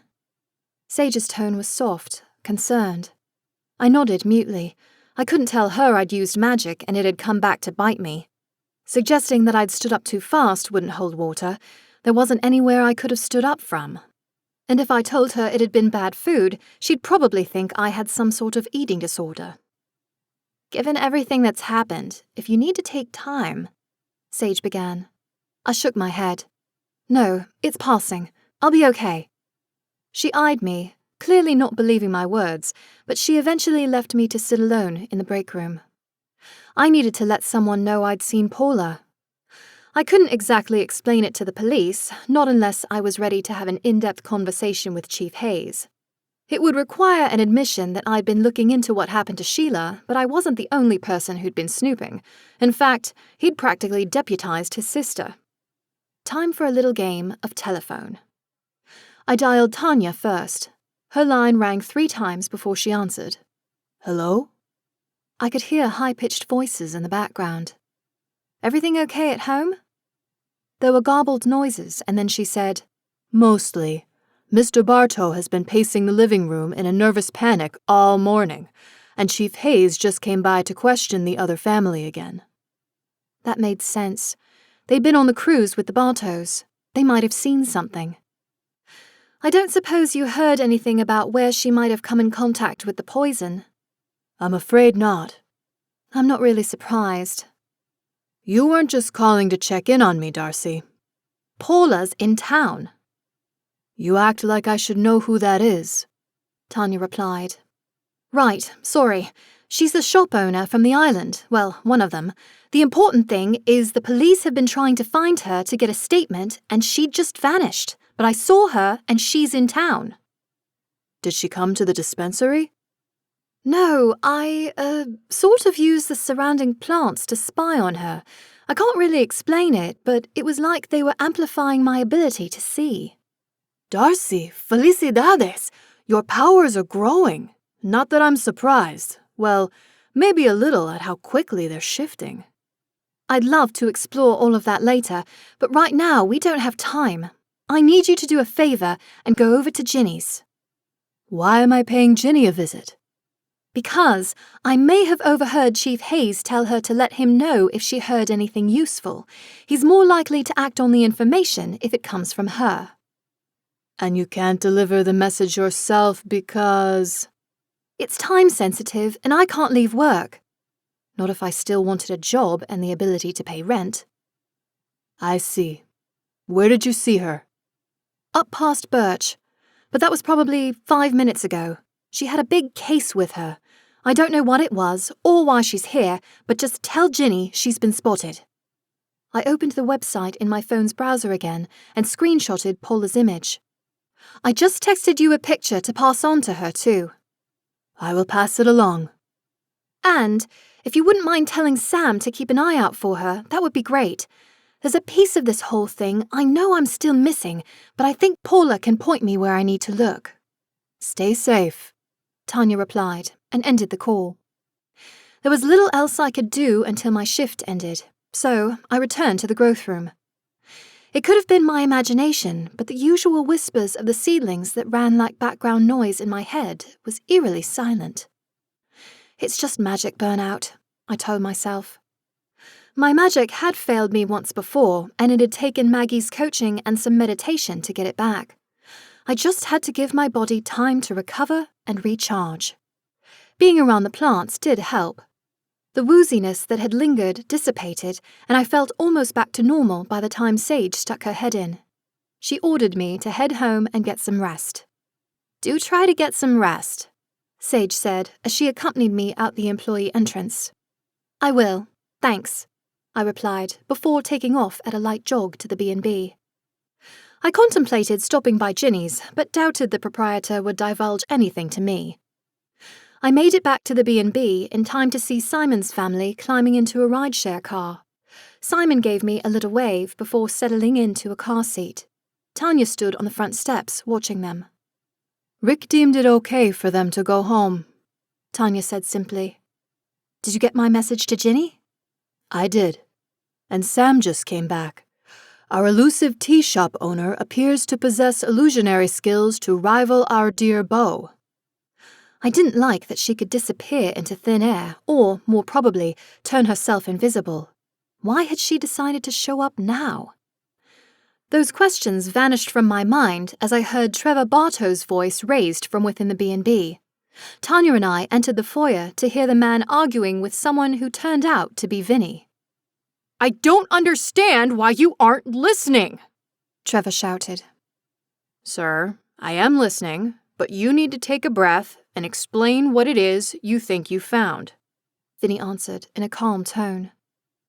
Trevor let out a frustrated breath. I have been telling you for the last 10 minutes that there's something off about my bank account. Trevor appeared from the kitchen, phone in hand. I could make out some sort of banking app open on the screen. Trevor's anger bubbled over as Vinny tried to reason with him and he threw the phone in my direction. Somehow I managed to avoid the direct hit. Vinny cast me an apologetic look as he manhandled the incensed man back into the kitchen. I bent to retrieve the phone to find it showed a series of withdrawal transactions that appeared to coincide with the purchases from the tea shop. Withdrawals to the tune of $2,000 per transaction. That was certainly strange. From Sam's snooping, I knew that Trevor had been trying to dispute the tea shop charges, but Sam hadn't mentioned anything about withdrawals. If Trevor had been telling me the truth and he didn't know anything about his wife's tea-buying habits, it was too big of a leap to assume he'd simultaneously been taking out funds. No, the far more logical explanation pointed to Sheila making those withdrawals as well. But why? Not wanting to be seen as snooping, I turned the phone so its screen faced the floor and ventured into the kitchen long enough to set the item on the counter closest to Vinny. You said you noticed large withdrawals, Vinny said, trying to guide the conversation. Sheila handled the finances. If I opened that stupid app, it was maybe once every 6 months. Yesterday, I got this feeling like I needed to log in. That's when I found all those weird charges, and then I noticed all of these ATM withdrawals. They were from her card. And your wife didn't routinely withdraw large sums of money? Vinny already looked like he knew the answer. No, she didn't. I don't know why she was taking out so much and frequently. I retreated back to the foyer. I leaned against the banister to find Beau lounging in mid to dark brown tones. Scratching his head, I told Tanya, "It looks like Sheila was withdrawing large sums of money each month to coincide with her purchases from Paula." But they don't know what for? She replied. "No, and I can't figure out what Sheila would need it for either." Be prepared. My brow knit together at Beau's statement. Usually his communications at least made sense, but this could have applied to any number of situations. I couldn't fathom what it had to do with finding Sheila's killer. Tanya offered up a sympathetic look before gesturing to the stairs behind me. "I'm going to turn over the room upstairs." I watched her go, catching the sound of Walter's voice upstairs as she greeted him. He appeared at the top of the stairs and descended to the first floor faster than I thought possible. "What's wrong?" I couldn't keep the whine from my tone. "I can feel her," he said in a whisper. "Who?" "Paula." "How? You've never met her?" "I'm not sure. Maybe because she was near McKenzie for so long, her aura rubbed off on her." "Did Tanya tell you she was in town?" "I got this feeling a few hours ago, and then she filled me in on what you'd seen." "So where is she? Because a friend of mine went looking and couldn't find her." His Adam's apple bobbed in his throat. "Here." It took ages for the single word to register in my brain. "No, she isn't." A sharp double knock on the front door sent me leaping off the landing and to the step above where Walter stood. He gave me a sidelong look before moving to open the door. Much as she'd done when I'd used my magic to see her, she stood there with her large case. "We need to talk," she said in a clipped tone. 16. Walter and I both stared at the woman standing on the front steps. She sported a deep complexion and dark brown hair swept up into a knot on the top of her head. That sense of danger I'd felt when I realized she had come to town returned, accompanied by a confounding sense of safety. "The police are going to want to talk to you," I said loudly. "And I'll speak with them, but I need to talk to you first. Please, I think you'd want to hear what I have to say." She wasn't wrong about that. I would wager everyone involved in Sheila's death would want to know the information this woman possessed. But I also knew that Vinny was currently preoccupied with Trevor and his bizarre finances. That did raise the question of what happened to the temporary officer from last night and where was Chief Hayes? "You aren't going to disappear on us, are you?" I said, lowering my voice to a conversational pitch. No. Please, is there somewhere we can speak privately? If she was leaving the location of our chat up to me, then I had a destination in mind. Come with me, I said, before stepping around her and down the front steps. She and Walter fell into step behind me as I led them down Main Street and to the clinic. I could see the lights still on in the front pharmacy area, which boded well. Plus, Maggie had promised she'd look into how teas could be used to cure ills. To their credit, neither Paula nor Walter questioned why I brought them here. The pneumatic doors whooshed open, and Maggie popped up from behind the counter. She smiled when she spotted me, but her expression shifted to one of confusion as she spotted the people behind me. I hope you don't mind the unannounced visit, but Paula here has some information she thinks is important, and seeing as she's a healer and you're a healer, I thought it best if we all had a chat together, I explained. So, she finally showed up, Maggie noted, eyeing the other woman with a look of distrust. Bold as brass, too, showing up on Tanya's doorstep with police inside. Please, we don't have much time, Paula said, setting her case on the floor between her feet. Why didn't you talk to the police when all of this started? I moved to stand opposite her. Walter took up a position behind her, and Maggie remained behind the counter. I would say you wouldn't understand what I'm about to say, but I think we both know that isn't true, Paula began. Like you said, I am a healer. I market myself as selling holistic remedies. I've been doing research. Most tea blends won't do more than soothe a sore throat or maybe drain your sinuses, Maggie quipped.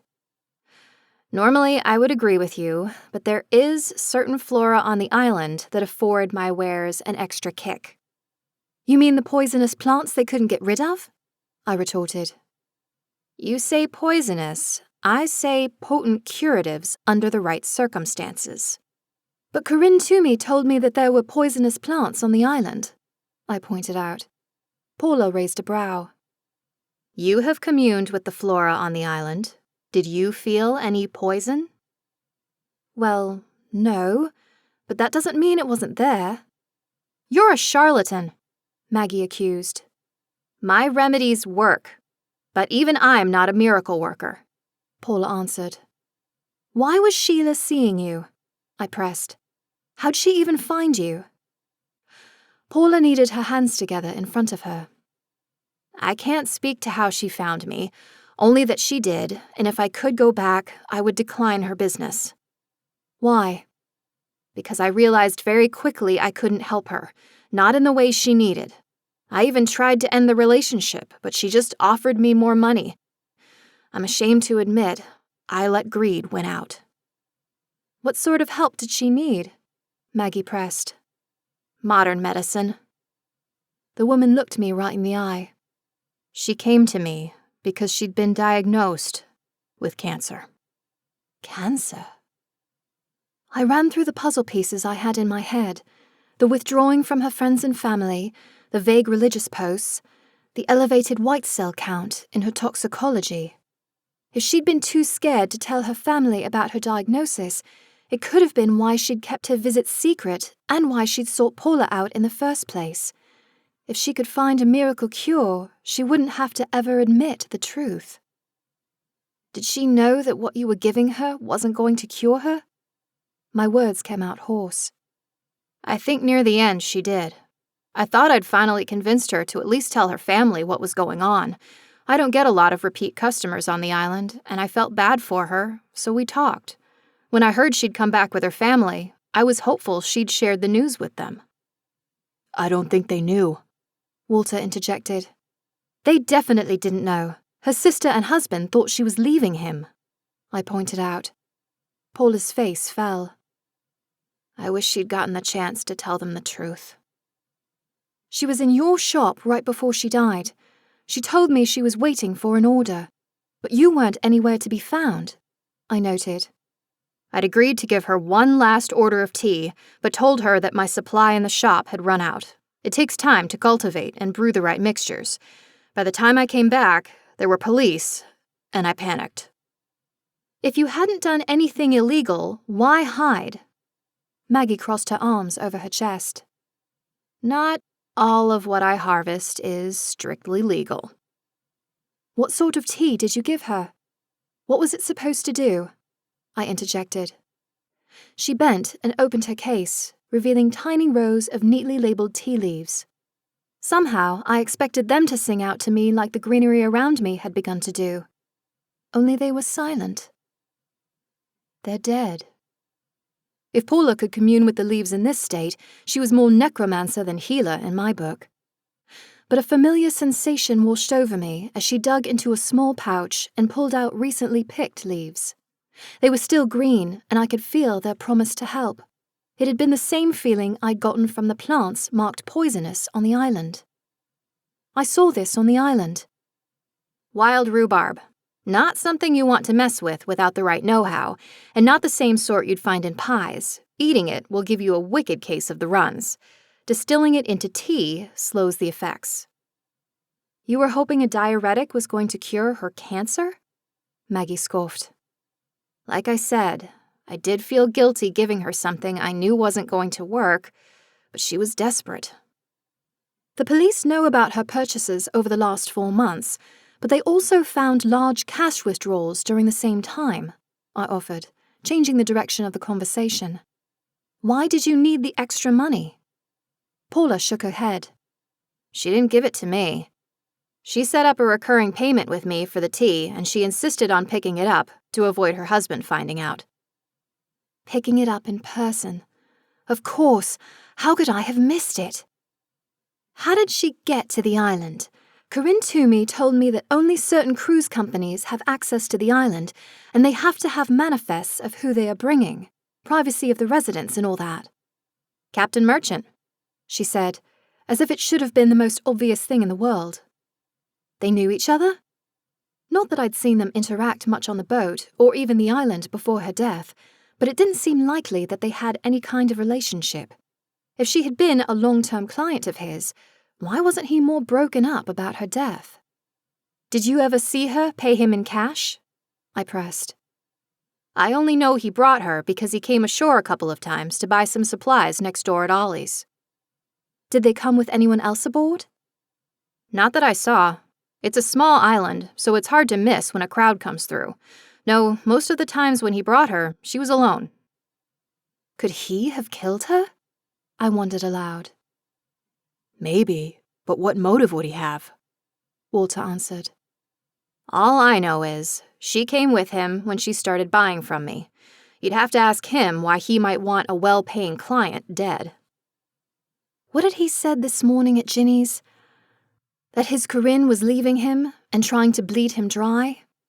Money was always a powerful motivator, but that would give him a reason to want Corinne dead, not Sheila. There was still a piece missing. I think I might have an idea of what could motivate him to kill. We need to find him, now. Shouldn't he be at Tanya's? Maggie replied. I shook my head. He has been sneaking off to Ginny's. I can't say for sure, but my gut tells me he hasn't been staying at night either. At least I haven't seen him. I tugged my phone loose from my pocket and dialed Tanya's number. She answered on the first ring this time. Please tell me you aren't off doing something reckless. Not yet. Is Sam up for one more scouting trip? Always. His voice crackled over the phone line. Head down to the boardwalk. I need you to check and see if Captain Merchant is on his boat. I'll meet you there. I looked at the assembled group of people. It wasn't entirely who I'd choose to go running into danger with, but Maggie had proven she could have my back, and Walter still had a vested interest in making sure his sister didn't end up in prison. Paula, well, she was the wild card, but it was a play I would have to risk. Come on, we're going to find the captain and put a stop to this before anyone else gets hurt. 17. This is the part where I tell you you're being needlessly reckless, Maggie protested as she followed me along the darkened street toward the boardwalk. And that's why I've got you coming with me, I answered. We don't even know if he's there, Walter noted. Sam materialized out of thin air at my elbow. He's on board, and he's acting super shady, girl. I picked up the pace and approached the moored boat. I paused when I realized the gangplank was secured in the locked position on board, complicating my plan to get onto the deck.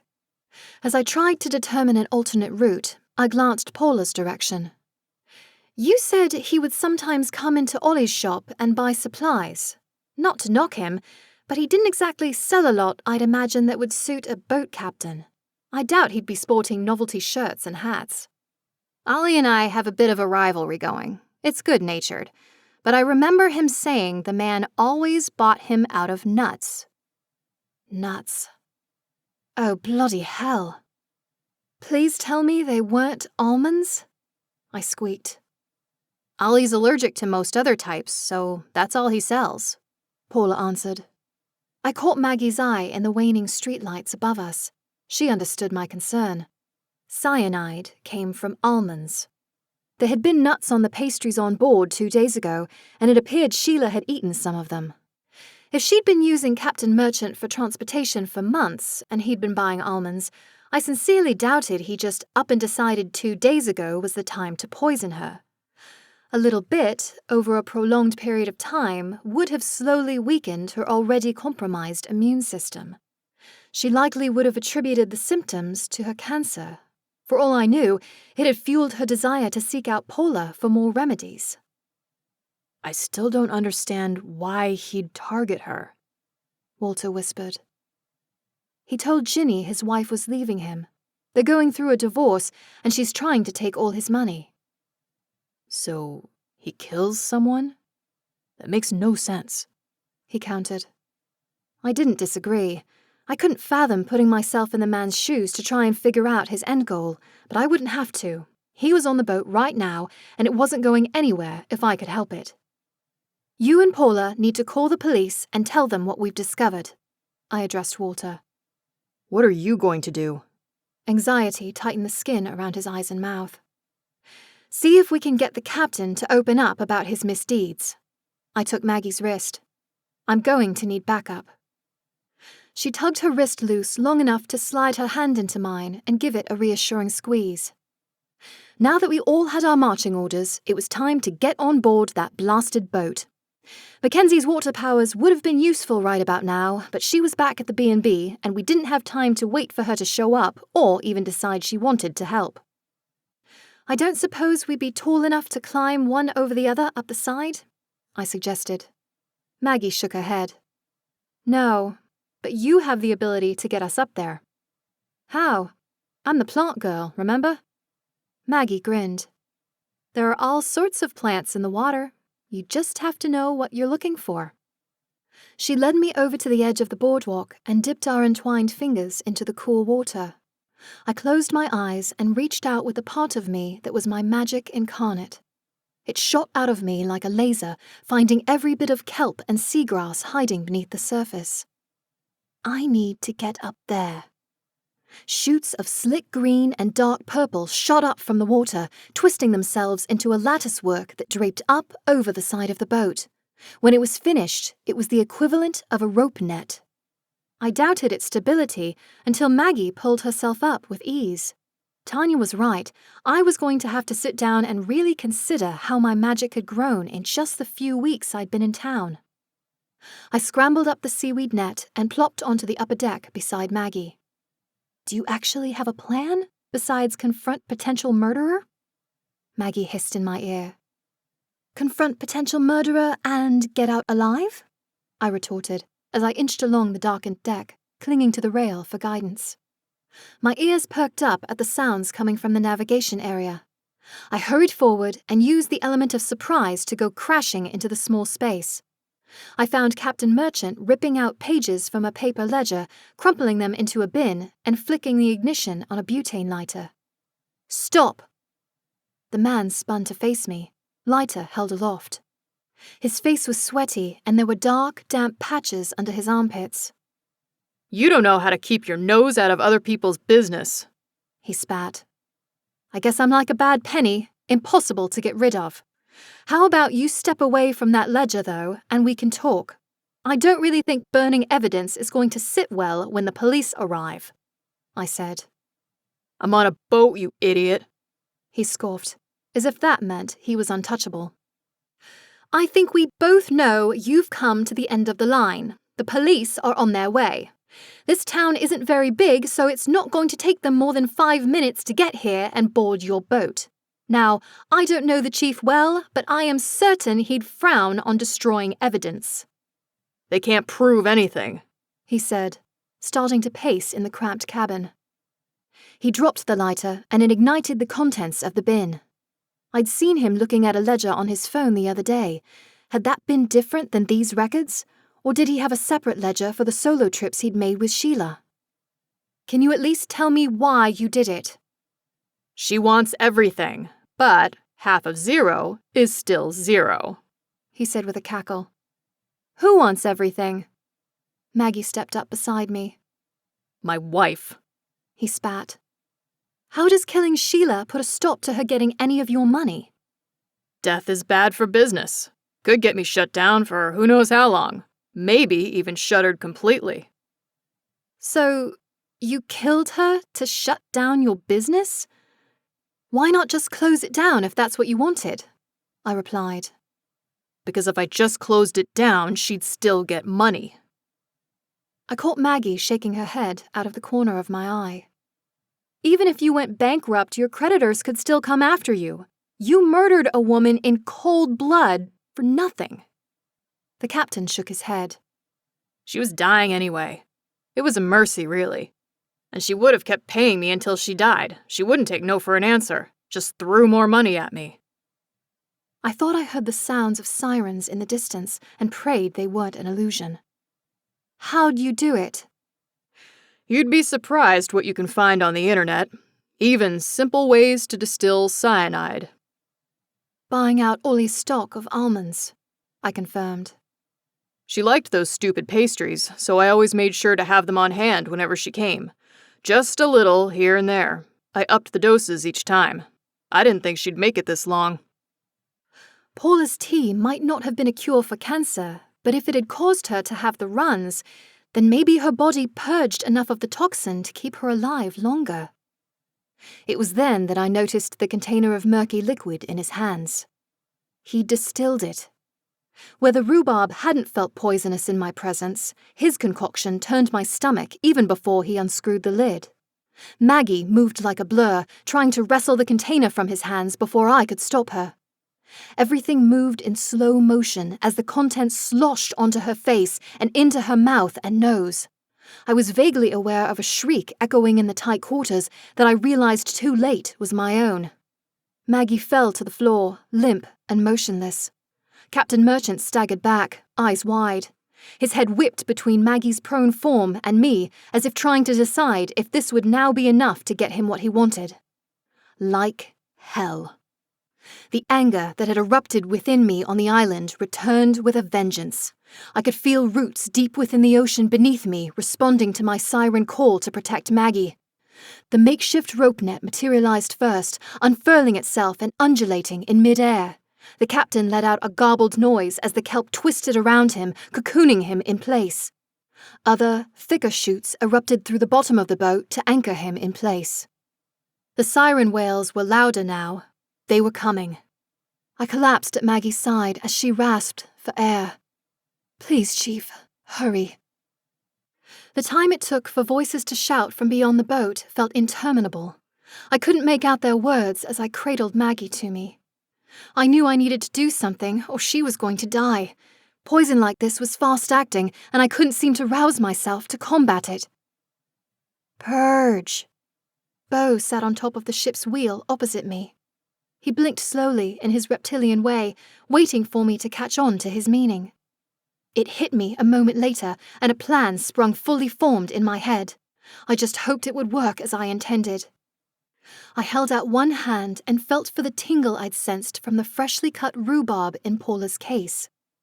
I let my power connect to it through nature and pictured myself summoning it from the case on the boardwalk. My hands twitched, and then the tips of my fingers burned from the contact, and I let out a soft sound of surprise that it had actually worked. A moment later, the burning retook my focus. I could understand now why the developers had thought this plant was poisonous at first. It left angry red marks on my skin as I wrenched Maggie's mouth open and shoved the leaves in. I worked her jaw to chew the contents and did my best to massage her throat to trigger her swallow reflex. Now all I could do was wait. The very thing Paula had peddled to Sheila for her cancer might be the thing that could actually save Maggie's life. I heard loud metallic groaning and a concussive thud. I assumed Chief Hayes had found a way aboard via the gangplank. Even as I heard footfalls on the deck outside, it still felt like they were moving too slow. Time stood still as I waited for the rhubarb to take effect. I prayed I hadn't been too slow to act. Hot tears stung my eyes, blurring my vision. As Maggie's body began to stir and twitch, I squeezed my eyes shut to keep the tears at bay and focused all of my attention on the woman in my lap. I rolled her onto her side and began thumping on her back, hoping it would rouse her enough to vomit up the poison. I shouldn't have wished so hard, because the retching sounds echoed in my ears as Chief Hayes appeared in the doorway, weapon drawn. He stowed it upon seeing the captain's floral binds. What happened? His voice was soft as he knelt beside me. He had poison. She tried to get it from him, but he hit her with it. Maggie gave a soft moan and tried to sit up before collapsing back to the floor. Her entire body was covered in the sickly stench of flop sweat. It matted her short hair to her head even more, and all I wanted to do was hold her and tell her she was going to be okay. He was trying to get his business shut down so he wouldn't have to pay his wife money in their divorce, I explained as the chief produced a switchblade and began cutting away the dense plants bound around the captain's arms and wrists. Just enough space to secure handcuffs. Mr. Lawson filled me in. He hauled the captain to his feet and shoved him out of the space and into Vinny's waiting arms. You know, you put yourself in harm's way tonight for no reason. I had a perfectly good reason. A woman was dead and I needed to know why. I promised a friend I'd help find his sister, and she was tied up in this case too. I admire your sense of loyalty, Miss Ingram. To your friends, and to people you barely know. I may not like the fact you keep stepping into my investigations, but my gut tells me you're not so bad to have around. He hooked a thumb over his shoulder. I do like getting my suspects gift-wrapped. A paramedic appeared in the doorway, ready to try and treat Maggie. Between Chief Hayes and I, we managed to get her upright enough to escort her out of the cabin and onto a waiting stretcher. She clutched my hand tight, her eyes barely slits. "Thank you," she managed. Those 2 words were enough to tell me that she was going to be okay. I held her hand all the way down the gangplank and back onto solid ground. I forced myself to release my grip on her hand as they loaded her into an ambulance. "You aren't going to charge McKenzie, are you?" I addressed the chief. "She was just trying to help, and it went wrong." Charging her doesn't serve justice, he replied. A weight lifted from my shoulders. At least I could keep my word to Walter that McKenzie would be okay. I didn't know what would happen to them next, but at least they wouldn't be separated by plexiglass. As I rejoined Walter on the boardwalk, I felt Beau's tiny claws on my shoulder, and I relished his familiar weight. There was still so much I didn't know about how his magic worked, and he, like Sam, was tight-lipped on the specifics. Regardless, I was grateful he appeared when he did. Also, I was beginning to believe, if not him, then perhaps some other larger force had brought Paula to us right when I needed her most, too. "Did you know I was going to need those leaves?" I asked as we started toward the police station. In time, we'd all have to give statements about tonight's events. "I can't see the future, if that's what you're asking. But I did get a feeling that I needed to be here. Maybe it's because we both commune with plants and nature. I just knew I needed to pick some fresh rhubarb before I came." "If you hadn't, my friend would be dead right now. I don't like your methods, but I owe you." She gave me an understanding nod before separating from the pack to speak with Vinny. The doors slid open behind me, and I spun to find Tanya walking in. I didn't bother asking how she knew where I'd be. Sam or Beau could have alerted her, and I doubted the showdown on the boat would go unnoticed for long in this town. Tanya didn't speak. She simply wrapped me in a tight embrace. Sometimes having an empath for a friend was brilliant. We stood there for a long while, until I felt like all of the tension and worry had drained out of me, leaving me exhausted and raw. Sleep would heal what ailed me now. With some rest and time, I trusted Maggie would heal too. "Let's go home," Tanya whispered. 18. I had never been more grateful to find an open table at Ginny's or to see its namesake sitting in her place of honor at the center of the counter. I needed that sense of normalcy after the last week. She wrapped her fingers around an oversized mug of coffee, ready to hold court. Ginny turned in my direction, and our gazes met. I tensed as she slid off her stool and approached my table. "You aren't so bad to have around," she proclaimed. Thanks?" I replied. Without seeking permission, she sat down across from me. "Rick won't ever say it, but he's grateful you helped him catch Captain Merchant." She was right. Those were words I never believed Chief Hayes would ever say to or about me, or Ginny for that matter. Yeah, well, sticking my nose in put my friends in danger, and I didn't want that to happen. Ginny waved a hand, dismissing my discomfort. "We're more resilient around here than you think." I took note of the royal we as she spoke. It was no secret she saw herself as the unofficial head of Brookhaven, controlling its rumor mill, as it were.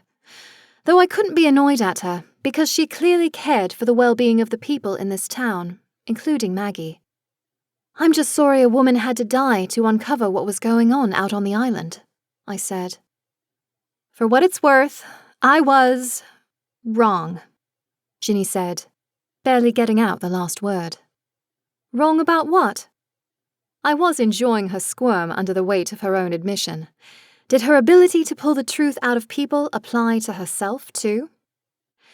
"When you first came here, I thought you were just going to agitate things, unbalance our carefully curated ecosystem. And yes, you definitely did shift things, but it's been for the better. Magic goes stagnant if it's left unexplored, and we've been more than a little lax about using it for bigger things lately. So, thank you for pushing us. For pushing me." That was the first time anyone outside of the B&B or Maggie had spoken about magic as a real, tangible thing. "I appreciate you saying that." I offered my hand across the table. "And just so you know, I respect your powers. I hope one day I have as much control as you." She took my hand, gave a single firm shake, and slid out of the booth. "Something tells me you will, with enough time and practice." She gave me a small smile and nod. Whatever tension had existed between us was, for the time being, resolved. We weren't friends by any definition of the word, but we could count each other as acquaintances. Also, I truly did hope that Ginny and I could coexist and learn from each other one day. The bell above the door sounded, and Walter walked in, followed by McKenzie. She still looked shell-shocked to be in the company of people she could trust. She'd been overly apologetic about not being there to help confront the captain and for not divulging the information sooner about him being Sheila's transport to and from the island. Walter and I had both assured her that she would have only been in more danger if she'd been present and that she couldn't be expected to recall every detail all at once. I was halfway out of the booth to greet them when Walter gestured for me to sit back down. "Hi," I said, once they'd settled across the table from me. "How are you holding up?" "Better, now that the police don't think I killed someone with magic." McKenzie whispered the last word like she still didn't believe it was okay to say it aloud. "The chief officially told me that they aren't going to charge me with anything because it wasn't the primary cause of her death. The night of the captain's arrest, he told me that arresting you wouldn't serve justice. He puts a lot of stock in what is right and what is just. And for whatever reason, I think he understands you were new to your power. I still can't believe there are other people out there like me. This town is downright full of them," I noted. It's something that took some getting used to for me, too. But I had people to help me acclimate, like Tanya and Maggie. My chest tightened for a split second at the mention of her name. "I'm glad your friend is going to be okay," McKenzie added. I didn't like my friends nearly dying on me. I took it rather personally, but Maggie had insisted she would be fine and I didn't need to nurse her back to health. Leave it to a healer to be a poor patient. Still, I convinced her to keep Beau in her apartment just to be on the safe side. If nothing else, he could reach Sam, who could find Tanya or I quickly enough. Thank you for believing that I didn't hurt that woman. I glanced to Walter. You should be thanking your brother. He never gave up on you. Besides, there was not a reason we could think of where you'd want to harm a total stranger. From everything Walter told me about you, it wasn't who you are. I told you I had your back, Kenz, Walter said, nudging her shoulder with his. If I'd just been able to control my powers, maybe I could have saved her life. McKenzie sighed. Well, now you've got time to figure out how to hone your skills. Believe me, I've been there, and I'm still there most days, I offered. She smiled at me, but it didn't reach her eyes. She'd been on her own for months, hiding out on that island for weeks, and nearly been accused of murder. I didn't blame her for being eager to get out of town. I looked to Walter. Where are you going now? I think we're going to head home and see what we can figure out together. I'm not afraid of this power anymore, but between you and me, I'm not looking forward to having my big brother constantly tell me what I'm feeling. I told you, Kenz, I'm not an empath. I can just sense people. It's completely different, Walter replied. Whatever, she muttered with a half smile. I didn't need to be able to read emotions to know she was really glad he was going to be there for her. I'm glad you're finding the place where you can feel safe to practice your craft. At least you didn't have to cross an ocean to find it, I said, my chest tightening. Thinking of London still brought with it waves of sadness for what I'd left behind. Beneath all of that melancholy, though, lingered a tiny nugget of hope that perhaps one day I'd be able to set things right with my parents and we could be in each other's lives again. But that day was a long time coming, if ever. No, I just ran across the country instead, and I couldn't even do that right, Mackenzie sighed, interrupting my thoughts. Is she talking about her run-in with Vera? Until now, there hadn't been a good time to broach the subject. Only now seemed a good time and place to try, especially if she was opening herself up to questions. I inhaled and launched in. I don't know how much you were aware of what happened in town while you were out on the island, but Walter and I actually crossed paths before. Mackenzie's brow wrinkled. Why? Because a young woman was killed. She had your phone and wallet on her. We thought for a bit there that you'd been killed, I explained. Colour warmed Mackenzie's cheeks. I didn't know that. But you did know her? Walter prodded. No. I mean, we met on a bus out of New York. I'd ended up there maybe a month or two ago. She twisted a few strands of dark hair around her index finger. I wouldn't recommend trying to hide out there. I could only imagine the safety risks she'd faced. I didn't blame her for wanting to get out. What made you come out this way? I don't know. I just picked a bus going east and it happened to come this way. We stopped in Springfield and I got off to use the restroom at the bus depot. She glanced at her brother. I hate the bathrooms on buses and planes. Anyway, this other girl who'd been on the bus was in the next stall, and when she came out, I could tell she'd been crying. Vera? I prodded. That's what she said her name was. She said she'd just broken up with her boyfriend, and she was worried he would come looking for her. She had told this stranger the truth. I wanted to ask why Vera would have entrusted Mackenzie with such sensitive information, but realized it was a calculated move. Vera had probably seen the striking resemblance between them and pegged Mackenzie as a mark. She might have been running from her drug dealer ex-boyfriend, but she'd no doubt picked up a few unsavory skills along the way. We sort of bonded over our shared worry about being found, Mackenzie continued. We got to talking and ended up sitting next to each other the rest of the way. How'd she end up with your stuff? Walter interjected. I guess I hadn't been paying very close attention. Maybe she saw me put my wallet and phone back in my pocket. By the time I realized she'd taken them, she and the bus were long gone. If only she'd known Vera and her belongings hadn't been nearly as far away as she'd envisioned. You could have reported the theft to the police, I noted. She shook her head. I know it sounds stupid, but I had it in my head that if I did that, somehow Walter would find me, and I just wasn't ready for that. Plus, I didn't have my ID anymore. How was I going to prove who I was? They could have run her fingerprints. That might have actually ruled her out as the potential victim in Vera's death sooner. In fact, it could have cleared up that confusion altogether. How did she die? Mackenzie's voice came out soft. That ex-boyfriend she was running from caught up to her and strangled her, I answered. The memory of finding Vera's body crammed into the trunk of Tanya's VW Bug came to mind, and I shuddered. I'm sorry. Theft aside, she seemed nice. Truth be told, I don't think any of us really knew her, but she didn't deserve to die, I said. We fell into silence as the ambiance of the space settled around us. It was comforting and surprising how quickly this place had come to feel like home. It might not be the right place for Mackenzie and Walter's next chapter, but it suited me just fine. What are you going to do now?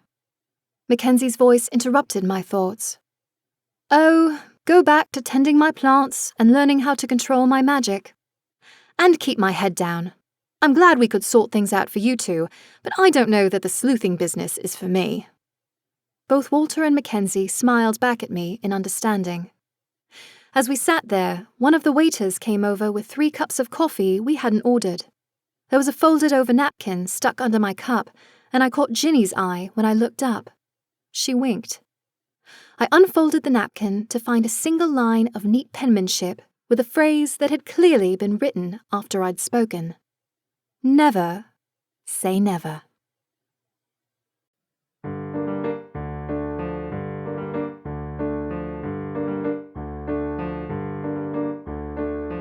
This has been a Bean audio production of High Tide, a Brookhaven Paranormal Cozy Mystery Book 2. Written by S.E. Biglow and performed by Bonnie Jean Betcher. Audio production copyright 2024 by S.E. Biglow. Music copyright 2024 by Bonnie Jean Betcher. All rights reserved. We hope you have enjoyed this program.